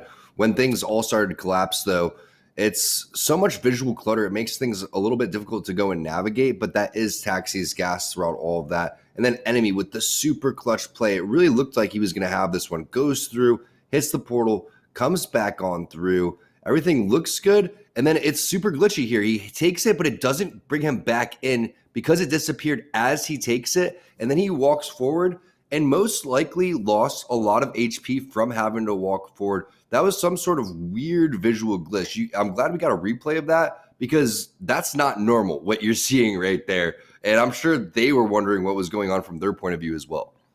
Honestly, like I was like so confused when we were casting it. I was like, wait, did a Bloodhound just hit a Wraith Q? Like, what happened here? Like, what's going on? I'm so confused. But it looks like he was confused himself. But ultimately, dropping down and honestly, that moment might have actually been the reason why he was able to get that knock. And you saw how close it was. He almost got the 1v2 difference there. But another huge game for Team Excedrin. 2 Brains, 1 Chat, just missing out on another win today. They've been amazingly consistent, which is why we're seeing them top the leaderboard. No surprises whatsoever. You got players like Taxi, Tech, and Nasky all on the same team. The EU ping might be throwing them for a little bit of a loop, but still we're seeing how strong like the macro calls and the fighting is still for them. No doubt about it. And just look at the points reflecting at the top right there from Team Vizio, from how well they've done it in the past. But you're starting to see a huge discrepancy from these top 2 teams. I think Intel, they're getting close to that conversation. I like what they're doing. One of the things that you're going to notice that's separating these teams apart, besides the fact that we've brought up, the rotations, et cetera, is their willingness to play individually that works back as a team. I think that's really key to watch how each player utilizes their legend, their positioning to add pressure, but yet they're all doing that while working together. Nobody's really off on their own. They're doing it just to continue to add real estate towards their name, and that's exactly what sets these top teams apart from the other teams trying to work their way up. Yeah, it's like some weird hive mind that they're able to just tap into, and it just seems like they all understand what the assignment is. They don't need someone to sit down and be like, hey, I need you to look up this, and then I'll write that, and then you can write the conclusion. They just all understand what the goal is, and they kind of do their own thing to make it all succeed, just because they've been doing this together for so long now. We're waiting for game number 5. We've got 2 more left to go here in the open nights, and it's been about mostly Team Excedrin. This is one of the best performances we've seen out of them so far. One of the few teams that have been able to topple Team Vizio here, and this might be the first week that Vizio end up not getting the dub on an open night. But like you said, Tom, they've already built up such a huge bubble. Look at that. There's still almost a 200-point difference between them and Team Excedrin, between first and second place in the overall leaderboard. I mean, that's amazing. And once you win the first 2 games, I don't think this is what they did. But hypothetically speaking, you could do this. You could try something new, right? You could be like, hey, all right, what we're doing is working. Let's try something new. Maybe we've talked about something. Maybe there's something we want to go and adjust. Or maybe they were, trying what they normally try and it didn't work out and they'll find the adjustments. But either way, I think, coming out, having a 200-point lead, winning the first 2 games, that's really all you need to say. about Team Vizio. I think they've established that they are definitely the best team here on open night. It's just a matter of who's going to come up and contest them. And here we go, heading into game number 5, and our prayers are answered. We're going to have a very northern zone, but you can see the ping's going down. Everyone thinks this is going to go towards the houses north of Trials, and I wouldn't doubt it either. And so this is going to be incredibly strong for the teams that could be playing off of Skyhook, and it looks like it is 2 brains, 1 control, or excuse me, 2 brains, 1 Chad. Up there is E8 once again in this fight up against Team Razor. Finding a gold armor too. He was considering dropping that for the gray, but it's only 1 cell to get back on over towards that. But 10 seconds until the queue is up. Missing the zip line as well. So far away from the team though. Look at this position right now. Mercy falling is a really big deal in this type of situation. The flank does come through. Will it work out? But I mean, that is not the weapon you want. It's just so hard to go and use. And to be honest with you, that wasn't Mercy's best performance there with the gold armor. Nerf going to come through and shut that down. Yeah, only a 30-30 repeater there is not what you want. You definitely, I mean, you'd even take like a re-45 in that situation. So Team Nerf getting the early fight win. At that point. Yeah, honestly, it feels like it would be the same amount of like DPS at that point. But here's Nerf surviving the early game once again. We're already down to 18 squads, 18 full squads, as Nerf now have to work their rotate up to the northern side. For the past few rings, for the past 4 rings, you know, they were able to take some cursory loot going down to the south and then loop up, and then loop in for the zone. This time around, they have their work cut out for them in terms of rotation. Scans out, they're going to realize this one is going all the way up towards Skyhook, Lava Fissure, and so they have to start moving. Time to get on out of here. I'm always curious to see what's in there. It's a gold armor. Let's go. I feel like we always have the worst luck, Jamerson. It's like, whether it's the amount of bots that are probably hit on stream that pull the gold armor, we are definitely like turbocharger people, or I don't know, you know, gold sniper mag people. We never get the gold armor.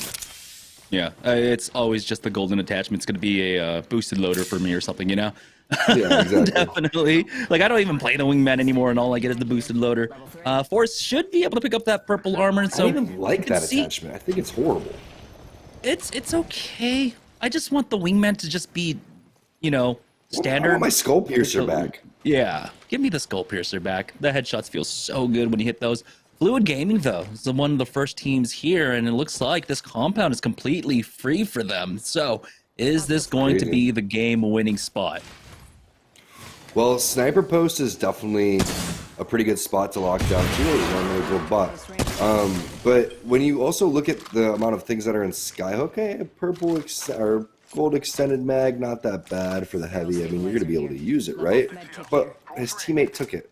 Ouch. Fat Fruit Ninja. You're gonna let that happen? That will slide on my watch, man. Let me speak to Defeated or Relay and see who did that. I mean, he is on the flat line, so it's not as necessary. He's the kill leader last game or the game before. Give the man his gold mag. Ooh, Splash make the rotate in actually past Countdown right now. Looks like they might be playing for inside of Trials, and understandable. They've got the Caustic, and Caustic holds down first level of Trials fairly well for themselves. They're just going to have to walk the rest of the way in.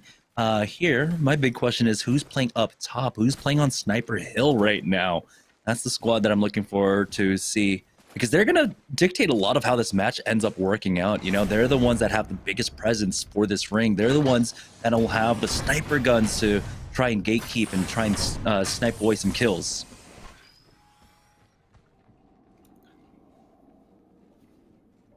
And you can see they're locking things down with Caustic again. And this is what they've done in the past that's been pretty successful for them. But when you're playing Caustic, that's the playstyle that you're going to want to have. And we've talked about, hey, what is the playstyle with having a Loba on your team? What's the playstyle when you have maybe Ashe and Bloodhound, etc., etc.? Splash has found their playstyle. It seems to be working. Every zone's going to be fairly different. This is one of those zones, if you decide that you're going to pick over here, you're really not going to get that many kills. And this is this zone in general, right? You're going to have to coexist now on over towards the side. It looks like there's another team inside this building. They probably should have went on over towards the trench where they were originally pinging, because now they're stuck in between two teams. The problem is, throughout all that, Jamerson, I didn't see any passive from the Valkyrie popping up right there. All the teams were kind of hiding. Yeah, I was wondering why. They got pretty late confirmation that there was a team inside this building, and now with the bubble down, put themselves in a really difficult spot. The nades are not coming in at the right angle for them, unfortunately, and so they're not able to actually dish out any damage. Team Razor over by the staging side. They've got a team out. Arcstar's out from either side. There we go. He gets the connect, and Bursty will get the knock. He's got to be careful, though. Getting tagged by his own Arcstar. Never mind. It's an easy infiltrate into this building. Beautiful take coming out from Team Razor. No issues for them whatsoever. Challenging both sides. Having the Arcstars ready for that. Team Razor don't even put themselves in third-party range. And everyone understands they cannot push them. Vizio doing Vizio things over here. Longbow PK in the hands of Scissors. And, you know, when you're sitting over here on top of the sniper post, it's a good spot, Jamerson, because you're able to pick both sides, right? If it continues to go on over towards Trials, you're going to be in a good spot. If it goes over towards the house, you're going to be in a good spot. You also have an ending directly on where you're sitting, too. So it's, you know, a really good spot to go and hold if you can go and hold that. Hello! Lots of free shoe shining from our boy Scissors. Yeah, just playing some toesies, you know, feetsies here with that squad. Those are going to be pretty sore. Those are going to be pretty sore tomorrow, not going to lie. I like how you mentioned, you know, this rock right here is so important for the defense of that sniper post, because you have the two teams here. No one can really try and buy space for themselves and challenge here. This is one of the few spots that can challenge that sniper post, along with some angles from Sniper Hill. And so Scissors is doing an amazing job of just having presence for his squad, gatekeeping the northern side. Again, it's that hive mentality coming out from Vizio, where they just understand the assignment together, and they all have basically their own little jobs that they have to do. You can see Fury even all the way on the southern side by himself. Like, it's our two mobility legends. Mm-hmm. Yep, they have two mobility legends, both have escapes, and you're seeing why these legends are being utilized, right? I mean, Wraith's still strong, right? But just look at the amount of nerfs that go into the ground over and over again. Can she scan a beacon? No. Can she fly into the air? No. Can she steal loot? I mean, there's so many things that this team offers that Vizio has. Really, the only thing that they don't have is major disengage, right? Like, you can't put a caustic on this team. There's no 4 players in Apex Legends, but that's really the only thing that they're missing is a little AoE. But the way that they own the map, the way that they create their own area, is by doing this, by having a great shot and having a legend that has mobility. Yeah, it's all about their playstyle. Their playstyle just counteracts that one like detrimental feature of their gameplay, right? They don't allow anyone to really try to engage upon them because they do own space like this for themselves. We do have some fighting taking place, though. Like Stomps ends up going down. Remember, that was TBA. Our winners from game number 4, if I'm remembering correctly here, as Excedrin now moving their way on in over at Lava Fissure, taking the opportunity to actually craft here kind of for free. That Lava Fissure, that seems kind of unheard of, especially when the replicator ends up being there in the middle of the ways. There is a player isolated out, and Kimchi, again, patented aggressive Gibraltar play coming out from Kimchi here as he's trying to set up an angle. Holy zoom in, Batman. Kimchi needs to make sure that the same mistake doesn't happen before of getting a little bit too excited and overextending just a little bit too much. Remember, you were talking about how he was being that front line and immediately got punished. The thing about being the front line is you have that armor shield, but if someone shoots you from the top of the head, that armor shield really isn't going to mean much, and that's exactly what Taxi did in the previous game. 2 beamers, 1 coach. Over here looking for some blood. Nice little whip there from Zanile, but only connects from 22 on the player that pushes on over towards the portal. That's going to be a battery in hand. It does have the scan because Beast of the Hunt is being popped. Defensive bombardment is going to go away. Speaking of go away, that team is going away big time. They are making their way back on over towards the other sniper post, which means, all right, could be time to watch our back. We have been fighting for quite some time. They also have the beacon if they want to go and scan that one to give zone number 3 information. So pretty good job from 2 beams, 1 coach, but nothing coming from that one is Team Dude. They are on the run and just not going to last very long. Truth and honor with the kills, and things starting to get a little bit dicey over here. Jamerson, 14 squads remaining. Yeah, you can see that ring continue to pull in, and everyone understands exactly what's happening here for this zone. As 2 brains, 1 Chad just bit off a little bit more than they can chew, end up going down. That was one of the biggest threats on the top of the leaderboard, and they've only picked up a few points here, maybe 1 placement point and maybe 2 or 3 kill points there for themselves. It's Nestle Splash who have full reign, full control now over the top side of Trials. After all is said and done, after dust settles, they're the ones now who control Sniper Hill as Splash. They just need to go ahead and set up these barrels, make sure that all the zip lines are covered, and you can see Blight starting to throw those down as the cooldowns come up for him. And so you can see how strong Caustic is when it comes to controlling a Trials side. And with 34 seconds left to go, I think they need to start focusing on the edges of the map here. They're here on Sniper Hill. They need to try and get these kills inside Skyhook. Jamerson's bloodthirsty. He can smell it. The lust is in the air. And okay, we talked about door control, and we talked about how simple it is. But look at this is all these little things really matter at Apex. You can see Mooney's faking like he's gonna throw a grenade. It's like the basics of Apex, but yet it's such a strong thing to do, right? Because now you can have these little flanks, just like Petty's doing right there, working around the edge of the circle. All this is so important to your team fighting. Infiltrating buildings is one of the most difficult things to do in all of Apex. Again, having a Bloodhound makes things just a little bit easier, but you can see they are not interested right now. They're worried about a third party. It's just a little bit too hot to handle and too much damage coming in onto Petty, so they're going to back off. They don't even have their bubble. They don't have their scan now. It's time to reset. Yeah, it was a good call from Petty, right? He was continuing to try and play off that one door they were able to win, and he instantly got the call. Hey, 2 pulled off. They're going to try and push you. You can see him backing away, throwing down the bubble before they even peek through the door. Really good call out from Petty Boss here. They miss out on an opportunity, though, for that fight. They do pick up some extra utility, though, here on the retreat, so they'll have some nades. They can actually turn around for this fight now. They just need to draw them into the building they want to actually fight them in. True, and I think what they're also doing is getting a little bit more information to see if a third party is going to happen. The problem is, if they are going to take that fight, it has to happen in the next 15 seconds, right? Because the fact that the zone's going to move, and they need to get information on where the next one's going to be. So maybe a potential scan onto zone 4 on top of this building. If no one's in there, 18 seconds until the next scan, they can go scan this building, get the beacon, figure out where they're going to go from there, possibly Valkyrie redeploy in it. It will be a little bit risky, but there aren't that many teams. I mean, typically we've been seeing a little bit more congestion over here, but this zone has created a lot of fighting as the teams made their way from that south over towards the north-hand side. Scans for scans, and Mooney, while they were making their rotate, actually picked up a lot. He had 2 frag grenades and 2 thermites.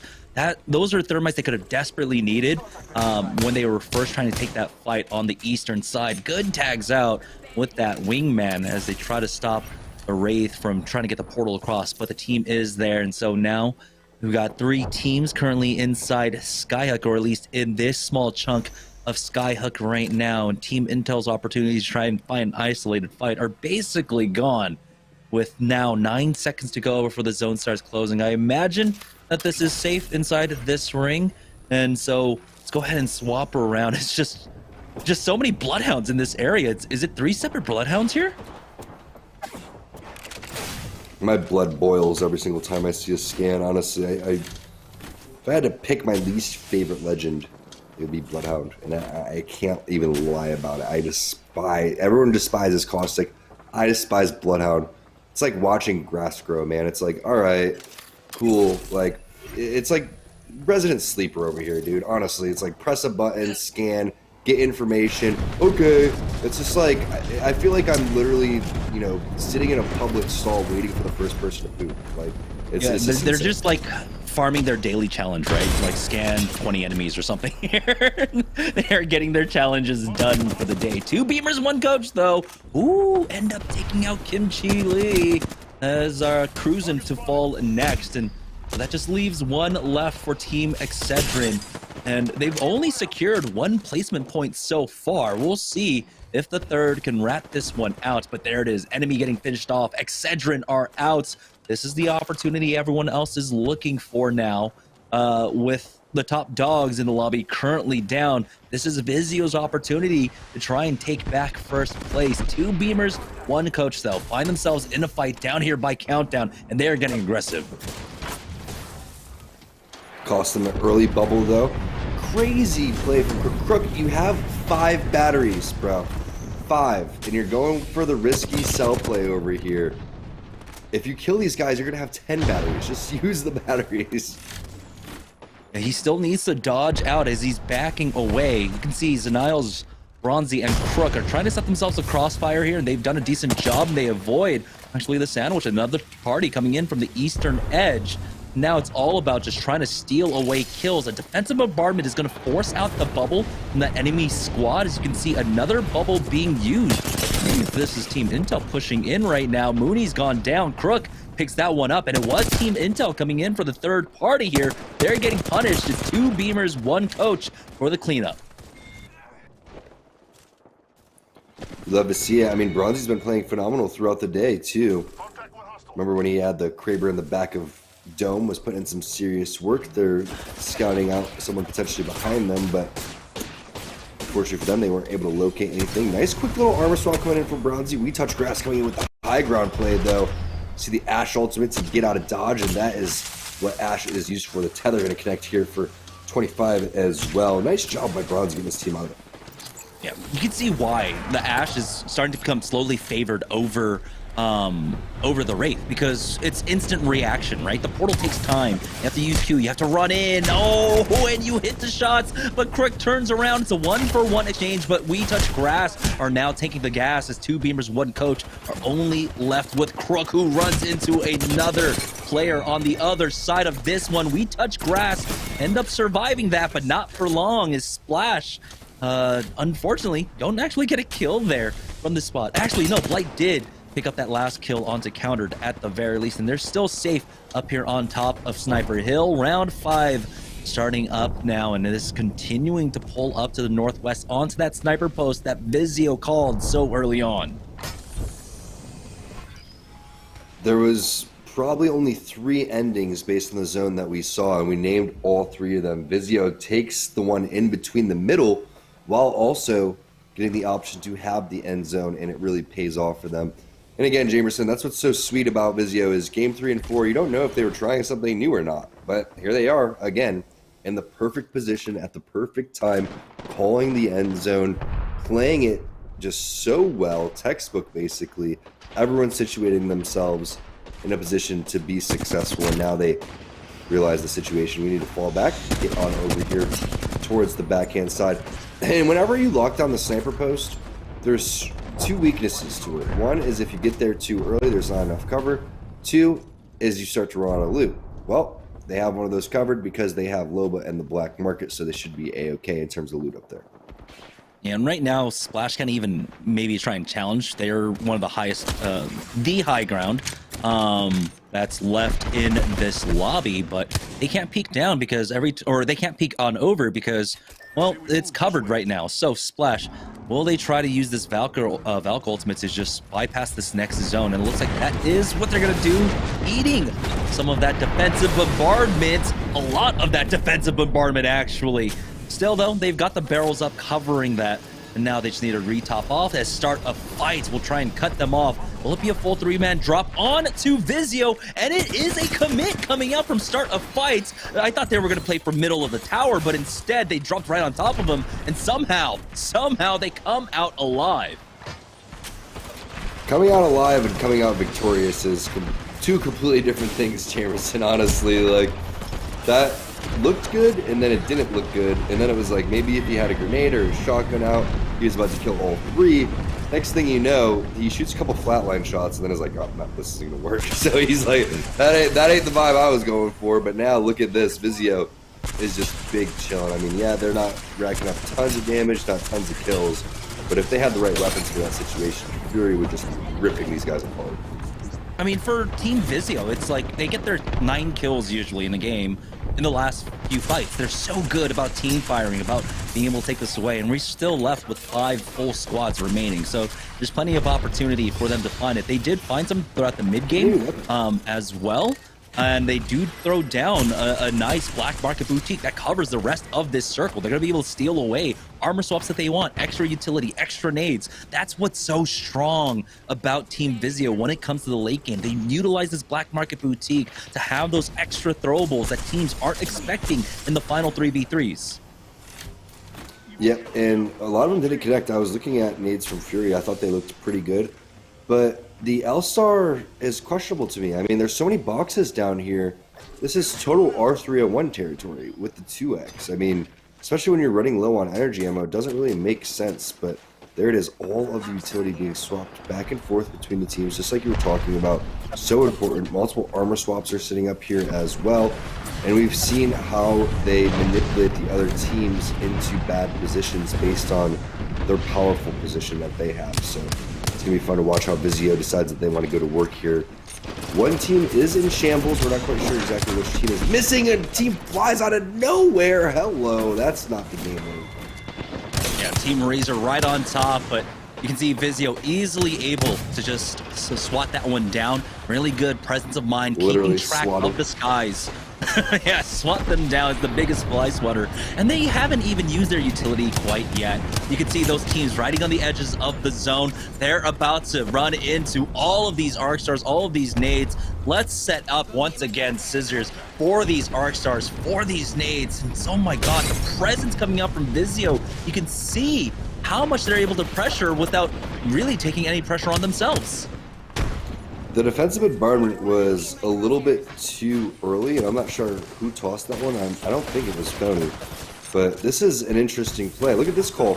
They're going to avoid all of the action below them by sending it all the way across. And remember, this is the keys to success that they had in game number 1 and number 2. Zone towards their back, action directly in front of them. The problem now is all of the teams, they're looking directly at them and have the same exact thing happening. So it's up to Scissors to hit the shots. He's going to go for the crazy skyward play. I love this play. Can it work out? 3 squads left. Scissors could be going in for the win. He just needs the melee. He just needs the melee. He is literally one shot, but he doesn't realize it. He's trying to go for the wingman. There we go. Hits for the 9. How is he still alive? Dressa. Oh my goodness. Only had 10 HP, and he actually got hit for the 9 from the PK. That was about to be the sickest clip ever, and then it became the ugliest win ever. Let's be honest. Like, it was like looking sexy, like, and then he turned around and it was like, nah, not happening. Sorry.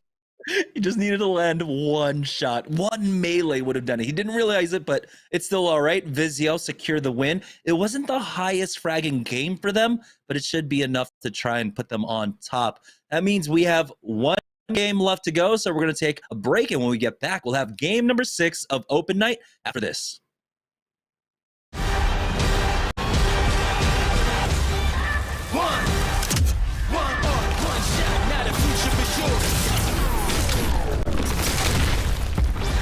Versus coming daily under pressure.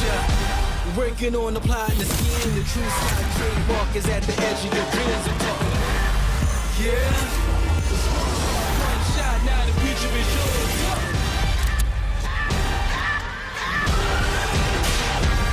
I'm turning dreams into reality. In the lab with the formula and chemistry. The memories spark and motivate and make the industry shake. Put the bars in the place. I'm talking one chance that was so good for the goal. It's one shot, now the future is yours. Go!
3 out of 5 games tonight do go to Team Vizio. A very clutch armor swap there at the end. It helps Vizio pull out another victory. And of course, Team Excedrin was at the top of the leaderboard, but we'll have to find out if the work that Vizio did there in Game 5 closes that gap and gives them an opportunity to retake first place and maybe grab that 4th open night victory in a row after our final game. But we'll have to see how things pan out in the last one. But before we do that, let's look back at game number 5 and our player of the game. Here, we've seen Fury and Scissors get players of the game so far today, and Scissors is going to grab his 2nd of the night here with a 3-kill, 1-assist game there and over 2,000 damage in game number 5. Scissors continuing to lead the way from the kill perspective here for the side of Team Vizio. Has fit in so incredibly well with this roster and is a big reason why they continue to succeed. But the question is, can they succeed one more time and grab that top spot on the leaderboard? We'll have to find out. Jamerson and Tom will check out, though, the state of that Mobile One leaderboard when we go back to them after a short break.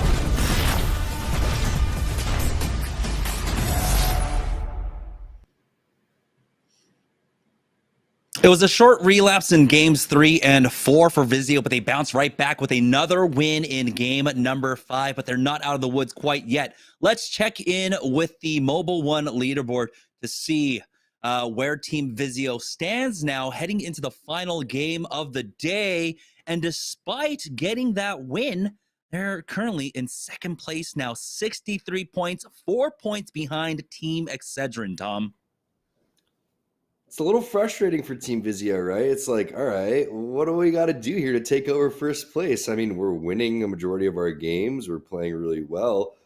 Excedrin's just doing their thing. They're not giving up. They're hanging in there. They're playing pretty tough. They have a good skirmish play style. I like that they have a really good job in terms of skirmishing. They do a really good job putting themselves in the final zone. And you knew 2 Brains, 1 Chad was going to be there. Definitely one of our solid teams that we have on our open nights. And we do have Team Razor almost within range as well. So Excedrin, Vizio, as long as they don't, just post up a big 0 for game number 6, they should be able to win or at least secure 2nd place, either one of them. But it's not a 2-horse race. It's a 3-horse race right now. 2 Brains, 1 Chad, definitely within realm of taking that victory. Let's check in with the Mobile One high performance moment of game at number 5, though. And this was the setup coming out, right? It was just the final ending for Vizio. Unfortunately for them, despite having all that extra utility and having all that extra pressure, they didn't find the kills that they really wanted to in this late game. Yeah, it could have been a little bit more, but look at the smile here from Fury. He sees what's going on. And this is such a clean play from Scissors until it wasn't, right? It's like he has no idea that this player is one shot, one little PK, one little punch. He's like, oh, crap, got an armor swap. And then Fury's face gets pretty serious. He's like, okay, what's going on here? We can't have this embarrassment. The 9 connects, the 0 connects. It's like, oh, is it going to happen? There it is. I started to get stressed out, honestly. I think I got a couple gray hairs from watching that fight.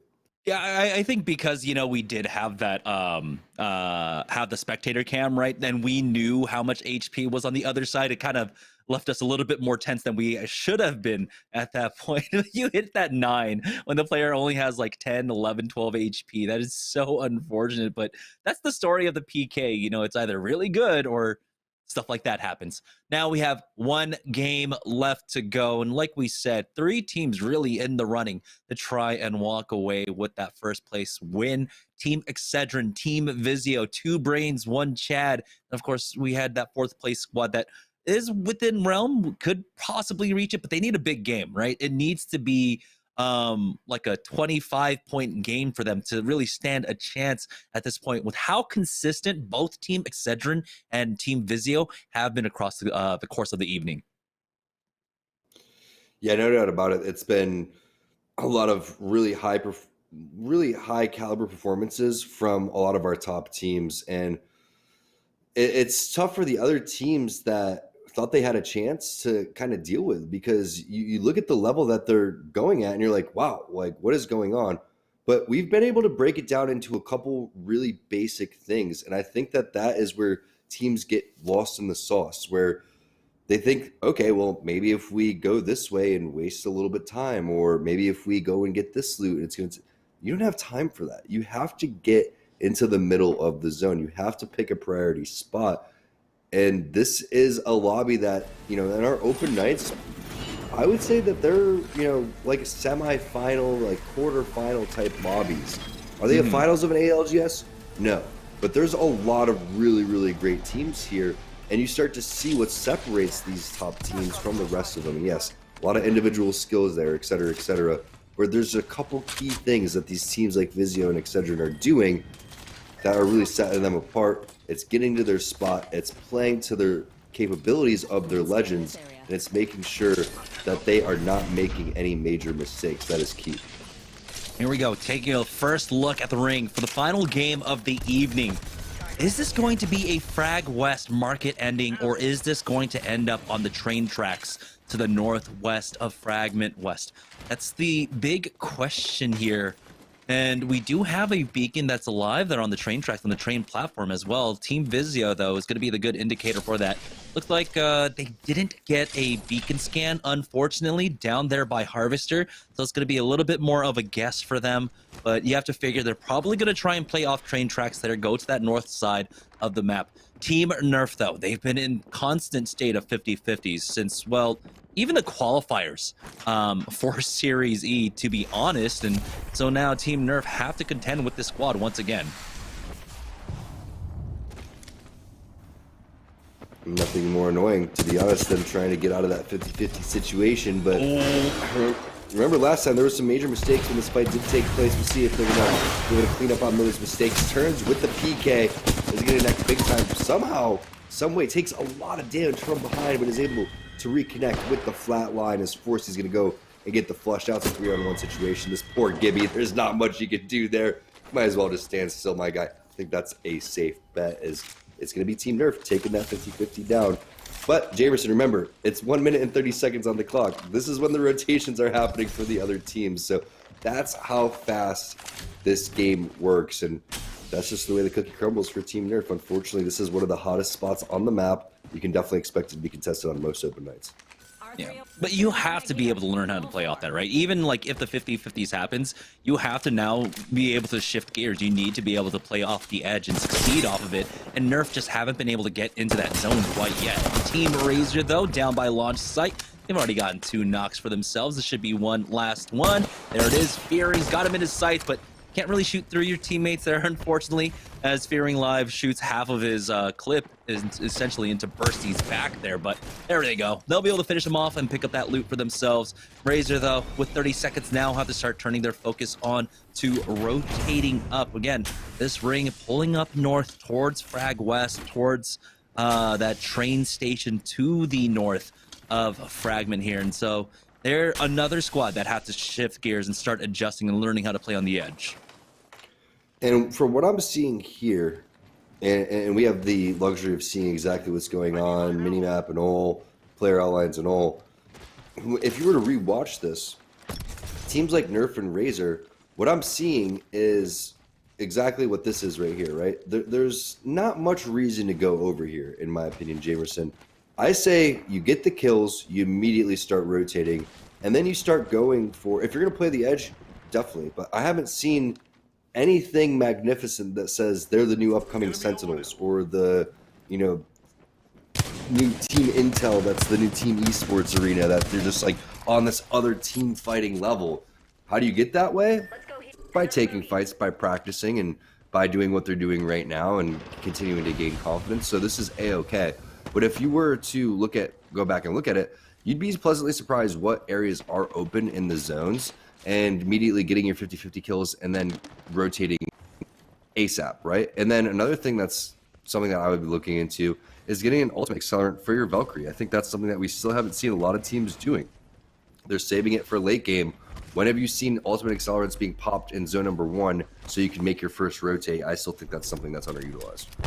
Yeah, I mean, there are times where I see, you know, a Valkyrie that'll have like 3 ultimate excels, right? They'll use their first ultimate, pop 3, and then just go ahead and go again. I mean, this map is designed for you to be able to balloon and balloon and balloon, but as well, the game mechanics now allow you to do that. But here's Fluid Gaming taking position in one of the zones that I think this could be, as they're chasing after a squad that's actually inside the beacon building. There's also a drop that they can be fighting over for now, as another squad is actually showing up from the western side. This is absolutely nutty, and if you know anything about this building, this is the building of death. I mean, there's death box right here. This is where a lot of the death boxes end up going, is right underneath that window right there. We've had games where we've seen about 15 death boxes in this building and directly underneath, and this is why. It's the beacon building. This is where the zone continues to end. Fluid Gaming pushing through, bullying their way through, clean enough to make sure that they could even fend off a third party if it does want to come their way. But this is just the beginning. If the zone continues to pull on over here, expect so many more fights to take place. That was such an odd push, because Fat Fruit Ninja just jumps into the middle of all 3 of them with the PK out. And he's just jumping around shooting at them. All 3 of them are just looking at him, while the rest of Fluid Gaming are able to get free shots off.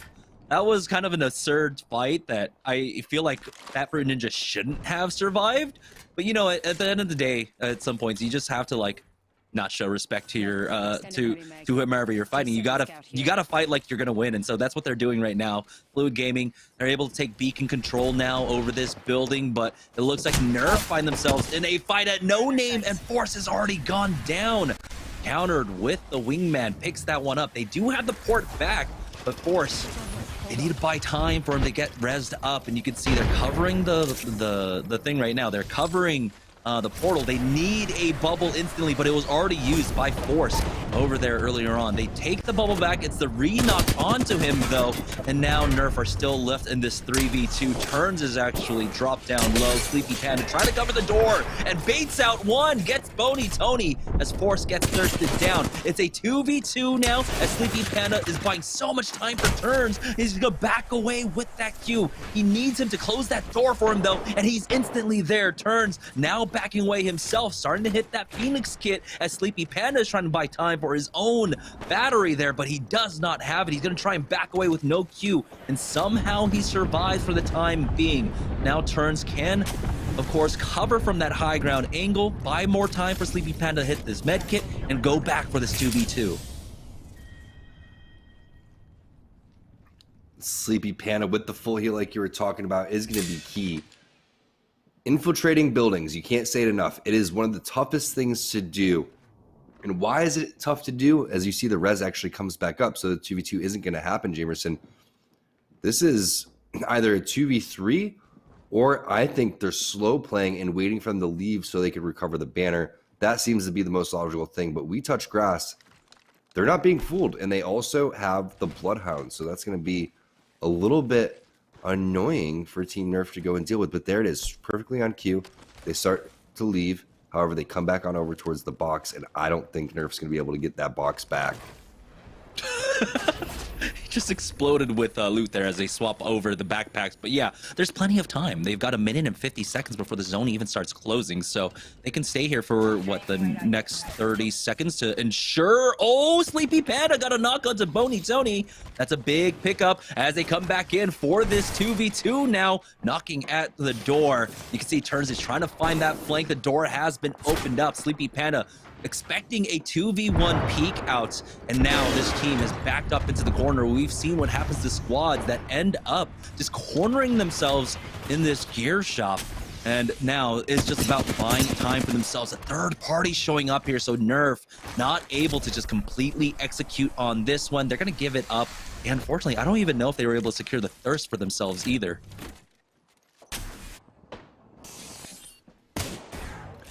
Bony Tony, one of my favorite names that we have in Series Z. These guys are, they need to play a little bit more aggressive, but it needs to not be countered. I get a little bit worried when I see countered being the first one to go. That's exactly what they need. They need Bony Tony or Jet to go through.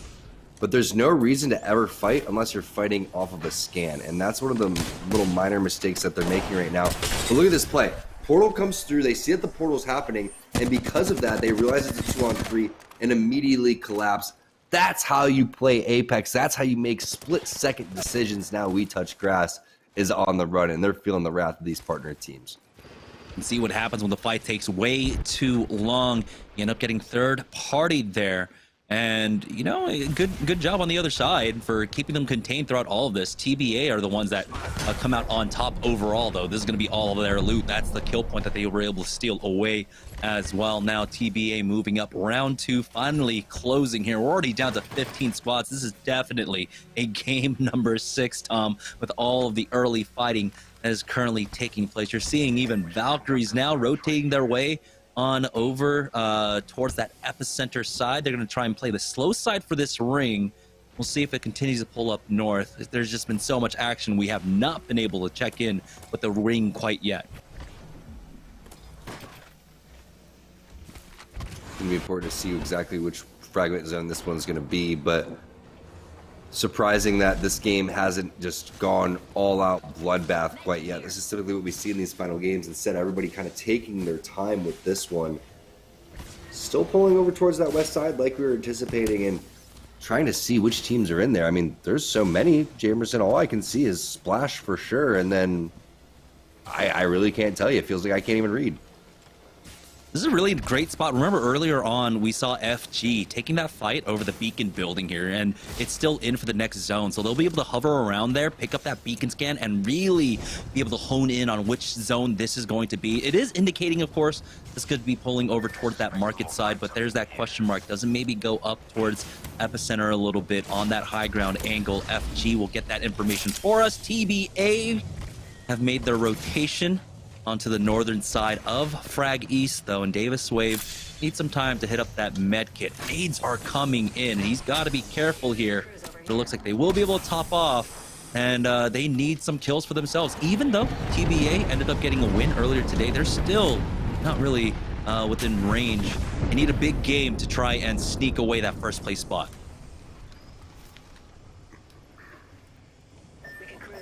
Yeah, and I think that they have the potential to be doing that one because this is their type of style of game. Slow play at end zone, boom, explode on that final circle. But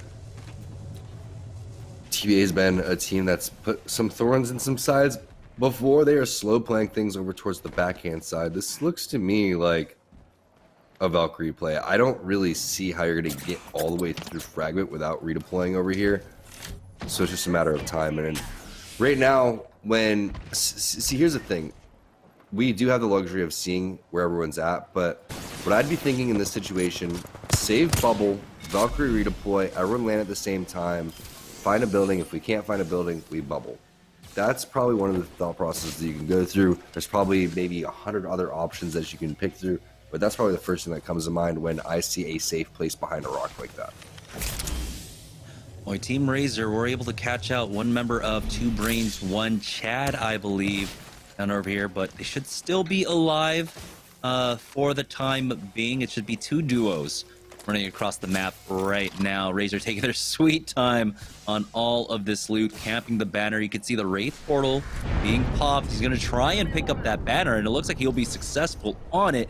They need to start moving. For Team Vizio, though, they're over here at Epicenter, holding that high ground. On the icicle is Fury, getting a decent beamage off, but wasn't quite the knock. But let's see if Scissors has the angle to try and punish this team underneath them. Doesn't look like they'll be able to get anything off of it, but again, it's not about just picking up the kills for Team Vizio. More often than not, it's just about bullying people away from your position, and they are definitely doing that right now. A knock onto Cades from Boney with that charge rifle. Can he secure the thirst? The charge rifle's been putting in work today. Like, literally, everybody has been just showing off with this one. But better hands than having it in your Gibraltars. I mean, you don't even need a scope, Jamerson. Look at this 1-2x just dumpstering across the map. It is hit scan, so as long as your cursor is on them, sure, it could help to have a 3 or 4-8, but hey, 1-2 definitely will do. as we got a lot of fighting taking place right now. Sleepy Panda able to secure a thirst onto one as well, and so a lot of teams just bruised and battered here in the mid game now. Once again, Vizio showing off just their map dominance and presence overall.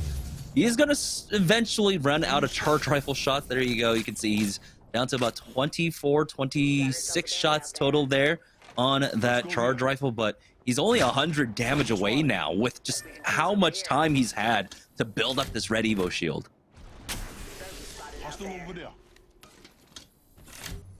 Love watching Vizio play. Again, Loba is not something that every team can go and utilize, but they've been doing it for quite some time and really setting the meta for North America and, you know, a lot of EMEA teams too. I think EMEA has been one of the more popular Loba scenes. More teams in North America are starting to adapt it with the more success that people are seeing over and over again. But Charge Rifle EVA 8 is a tough spot to be in for these mid-range fights, right? This is like the last combo that you'd want for this type of situation. I mean, barring, you know, Mozambique, RE45, et cetera, but you want something automatic here. And right now they don't have anything along those lines, which is super interesting because a lot of teams have been going flatline. We saw L-Star previously from Vizio in the game before that. We know R301, L9 continues to be popular, but there it is. It's going to be Fury with R301. You need some sort of presence like that, and that's what I love watching Vizio play. All three members have different setups. They all have different ways that they want to play the game, but it all comes back and works together. Now, we're seeing Vizio finally getting pressured a bit, and they make the call. They're not going to take this early game fight. Too much is on the line here. Again, they've been reigning champions in open night 3 weeks in a row. They want to hold on to that. They want to make it 4 weeks in a row as they start rotating in. Looks like it is going to be a market ending, and they end up in a spot that's very vulnerable. We'll see, though, if teams are able to punish them with nades. The first Arc Star coming in. They're going to dodge that without having to even commit a bubble quite yet. But these frags now can start rolling down onto them. For Fluid Gaming, though, they're making a push onto this epicenter side that, you know, Vizio just gave up. And so you can see why those calls are so crucial for Team Vizio in their success. Nice shots with the PK right there. The zone ticks though, Relay. You gotta get out of there. Fat Fruit Ninja makes it in safely, but you can see in that kill feed, Stomps, Davis Wave, they are out. Multiple players are dropping like flies over and over. And Jamerson, I think that you're pretty spot on. This looks like it's gonna be a market ending. We're gonna have to go and start circling through the teams and see exactly who's coexisting in what single building and who's gonna have the priority spots on lockdown, as we have 13 squads in this game. Big question here for Fluid Gaming is, do they have a mobile respawn beacon to utilize? They'll be able to port, grab those banners, and get them back in. But now you can see this is where Vizio starts succeeding. You can see all the loot starting to float up. That means the black market boutique is down, and they are starting to bleed squads dry. And it looked like they just looked on over. They're like, yep, there's the Loba team right over there. They're stealing our loot right now. Worst feeling in the world is when your loot just starts getting taken. It's kind of like how my DoorDash was taken right from my... I was finding a way to kind of work it into the stream. It was Vizio. Like, you just knock on Fury's door. Fury. Fury's eating my crab ragoons right now, dude. I'm pissed. All right, Team Excedrin playing inside the broken building. They need a port, and it looks like that's what they're gonna do to get inside market. But is there a free spot for them? It looks like there is. There's a team creeping up behind them, though, and they're still getting charge rifle from Vizio off to their east right now. Team Excedrin in a pretty tough spot. Only thing that's really working out for them is that it doesn't seem like there are any nades for Vizio throughout all of this. Team E8, though, playing off this building on the eastern side right now. Good peek out from Presley, but no knock quite yet. Fighting inside the gas becomes extremely difficult, especially now. You have to deal with the ring as well. Pushing forward with the Mastiff. Misses the first shot, but Dreza does it, taking him out. Team Razor now moving forward with the ring. 20 seconds to go as the round's still closing now. And they have to deal with another squad inside of this building here through the medical building. Fearing Live will be the next one to fall. And Bursty is going to be left to try and rat this one out. again, the ring, pushing him out. He spots out one, tries to spray them down. It's not going to be enough. Team Intel on the other side of this one, just third-partying throughout that rotation, getting some free kills. Excedrin try to make a move onto Vizio, and they do end up getting a knock onto Fury. How funny would it have been if he would have ran around and just put caustic barrels on all the doors and then just straight up trapped them inside Dutch oven style as they just burn out to the zone. That could have been a really nasty play, but unfortunately gets taken out over towards the side. Excedrin continues to put in some serious work. Not only that, they've been laying low key too. Now a lot of teams know exactly where the position is until now. Intel pops off around the corner, says, "What's up, Fearless?" Coming around, a couple of knocks. There's only gonna be one player alive on that squad. Just like we were saying, they were saying low key, they're hiding out, and then all of a sudden, their spot was blown up, and they made it into that final spot inside of the market. But while all of the action's going down, look who's keeping it calm, cool, and collected with the zone towards their back. I feel like a broken record in all of the action in front of them.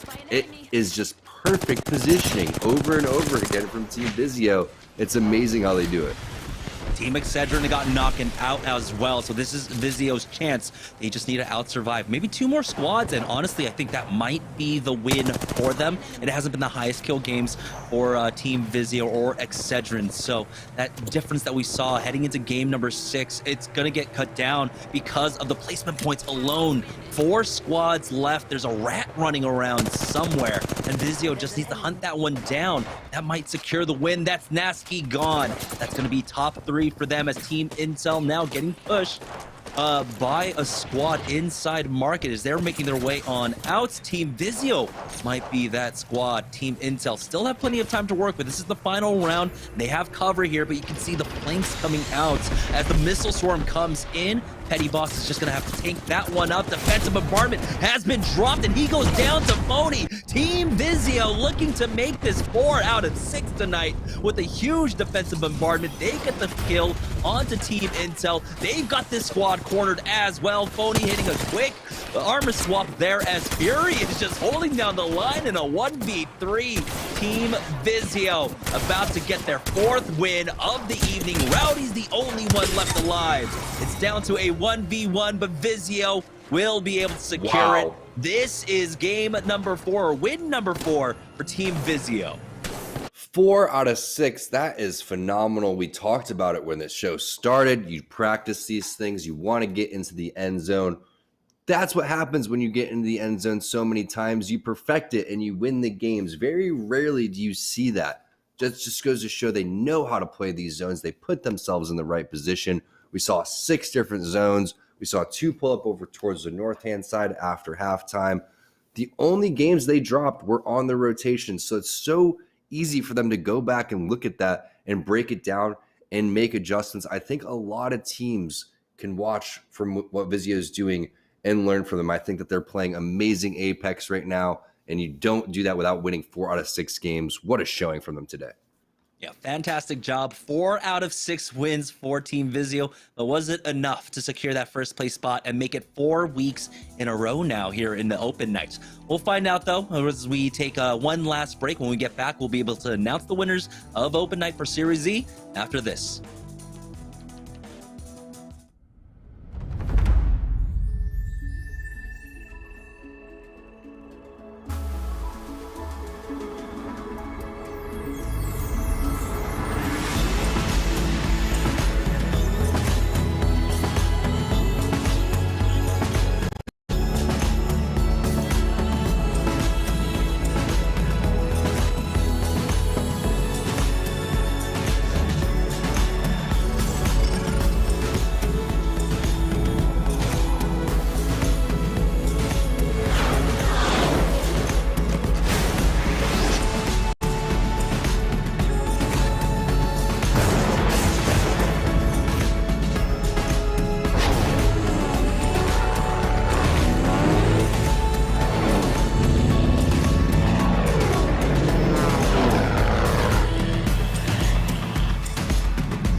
Welcome back, everybody. 6 games done, and we will, of course, crown our champion here for Week 4 Open Night very, very soon. But it was Team Vizio book-ending the night. Games 1 and 2 were theirs, and they finished with wins in Games 5 and 6. Well played from the squad, and it looks like they will have their 4th Open Night victory in a row. But we will confirm that when we go back to Jamerson and Tom. But what we can confirm now is our final player of the game here for tonight. Will Phony get one? He will. So that means all 3 members of Vizio grab at least one player of the game honor tonight, as Phony caps it off with 4 kills, 2 assists, and over 2,000 damage in game number 6. A big part of that win for Team Vizio, who continue to dominate the competition here in Series E Open Nights. Well played from them.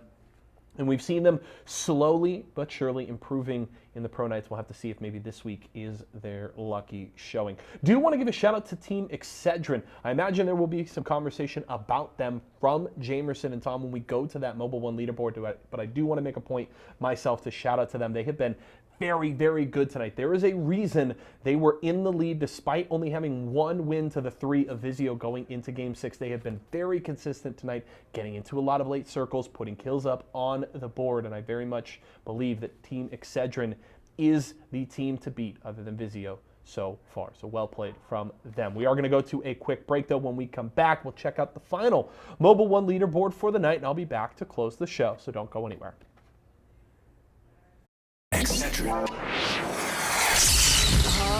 I'm fading. One bad headache can crash your entire game. Excedrin relieves headaches fast. Excedrin, game over for headaches. Now, even the biggest headaches are toast. Excedrin keeps your head in the game. For no more throbbing noggins. Excedrin, game over for headaches. Refreshing, refreshingly sweet, but without sugar, 0 calorie treat. They're all our top bars. Flavored splash. It's fruit freshin'. Welcome back to Series E. Just before the break, we saw Vizio taking their 4th win of the night, but the big question is, were they still able to get the dub? I feel like they should have. Let's check in with the Mobile One leaderboard to see who our top 2 teams are for the evening. Remember, $500 on the line, and it's Vizio walking away with another $350 this week. Team Excedrin, though, we're so close, only 7 points behind them tonight, but they will secure $150 for themselves. Hey, the new partnered squads are coming through and representing, that's for sure. Not only that, there was multiple Vizio winners today. If you didn't see Dealer Steel, our boy from Renegades walking away with a 55-inch Vizio TV. Vizio's everywhere, man. Yeah, I mean, you saw his Vaxlon's wall was looking a little barren. Could definitely use a nice big 55-inch TV right there. So yeah, he had one behind him. Yeah. But our partnered squads faring quite well, other than Nerf. The only team on the bottom 10 of the leaderboard, but Splash put up 38 points, Intel with 44, which is really surprising to see this kind of scoreline when 2 teams really dominated the lobby. Vizio and Excedrin, between the 2 of them, had 157 points, but somehow our other squads were able to still score fairly decently throughout the night. Yeah, no doubt about it. It's been a pleasure to watch, but one thing's for sure, Vizio is playing really high-level Apex right now, and they have a different play style than Excedrin. So if you're a team like, say, maybe Nerf, kind of look at what they're doing. But Nerf, they were dealing with the 50-50s too, so you really can't hang your hat up too high on that one. I think that they're landing in a really good spot. They should continue to do so, and they were winning a majority of theirs as well. So hats off to all of our top teams, and big shout-out to everyone that participated in our open day. But Pro Day's tomorrow, so make sure you guys get ready for that one as well. Yeah, let's check in with the Mobile One, the last high-performance moment of the evening there from game number 6, and we just get to see it once again. Team Vizio just... they've got they've got this checklist, right, for the final fight, and they are able to execute and cross all those boxes off. And again, it's the team fighting. It's just so clean coming out from them. Their focus fire onto one target every single time is so crisp. Now, it did come a little bit close here this time around. It was a easier cleanup for Scissors. It wasn't quite what happened in game number 5's end there, as he finally does hit that last wingman shot for the win. But you can see Team Vizio has been absolutely dominant here on the open nights. So many different layers and aspects to get to them that point. A lot of it is the hard work and the dedication they put in Series E and every single day through practicing. So congratulations to Team Vizio. 4 weeks in a row, is that right? 4 weeks in a row. It's all about drive. It's about... No, I'm not going to get into that. Well, congratulations once again, Team Vizio, for another win here during Open Night. Let's go ahead and send it on back on over to Yeso to close it out. Thank you all so much for watching. Go ahead and take it away, Yeso.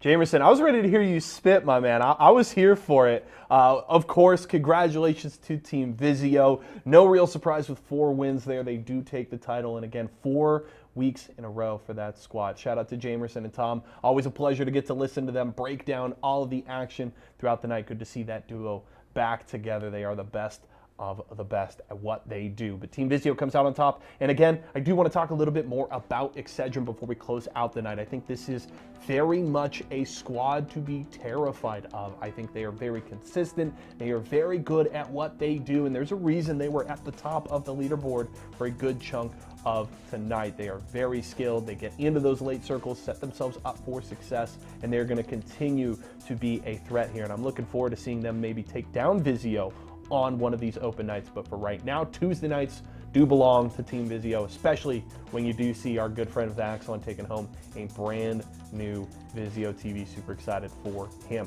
Do want to remind you guys, we'll of course be back tomorrow night with Pro Night at 4 p.m. Pacific time. We'll have Guilty Gear on Thursday. And if you missed any of the action tonight, or you missed any along the ride this week, we will be back with Series Recap this Friday to go over all of the action that we saw in Series E. All of those shows, again, start at 4 p.m. Pacific time right here at twitch.tv/esports arena. That is going to do it for us here, though, folks, tonight. My name is Yeso. It's been a pleasure to be here with all of you. For myself, the entire live broadcast crew, and everybody here at Esports Arena, thank you so, so much for joining us here tonight. We'll see you again tomorrow.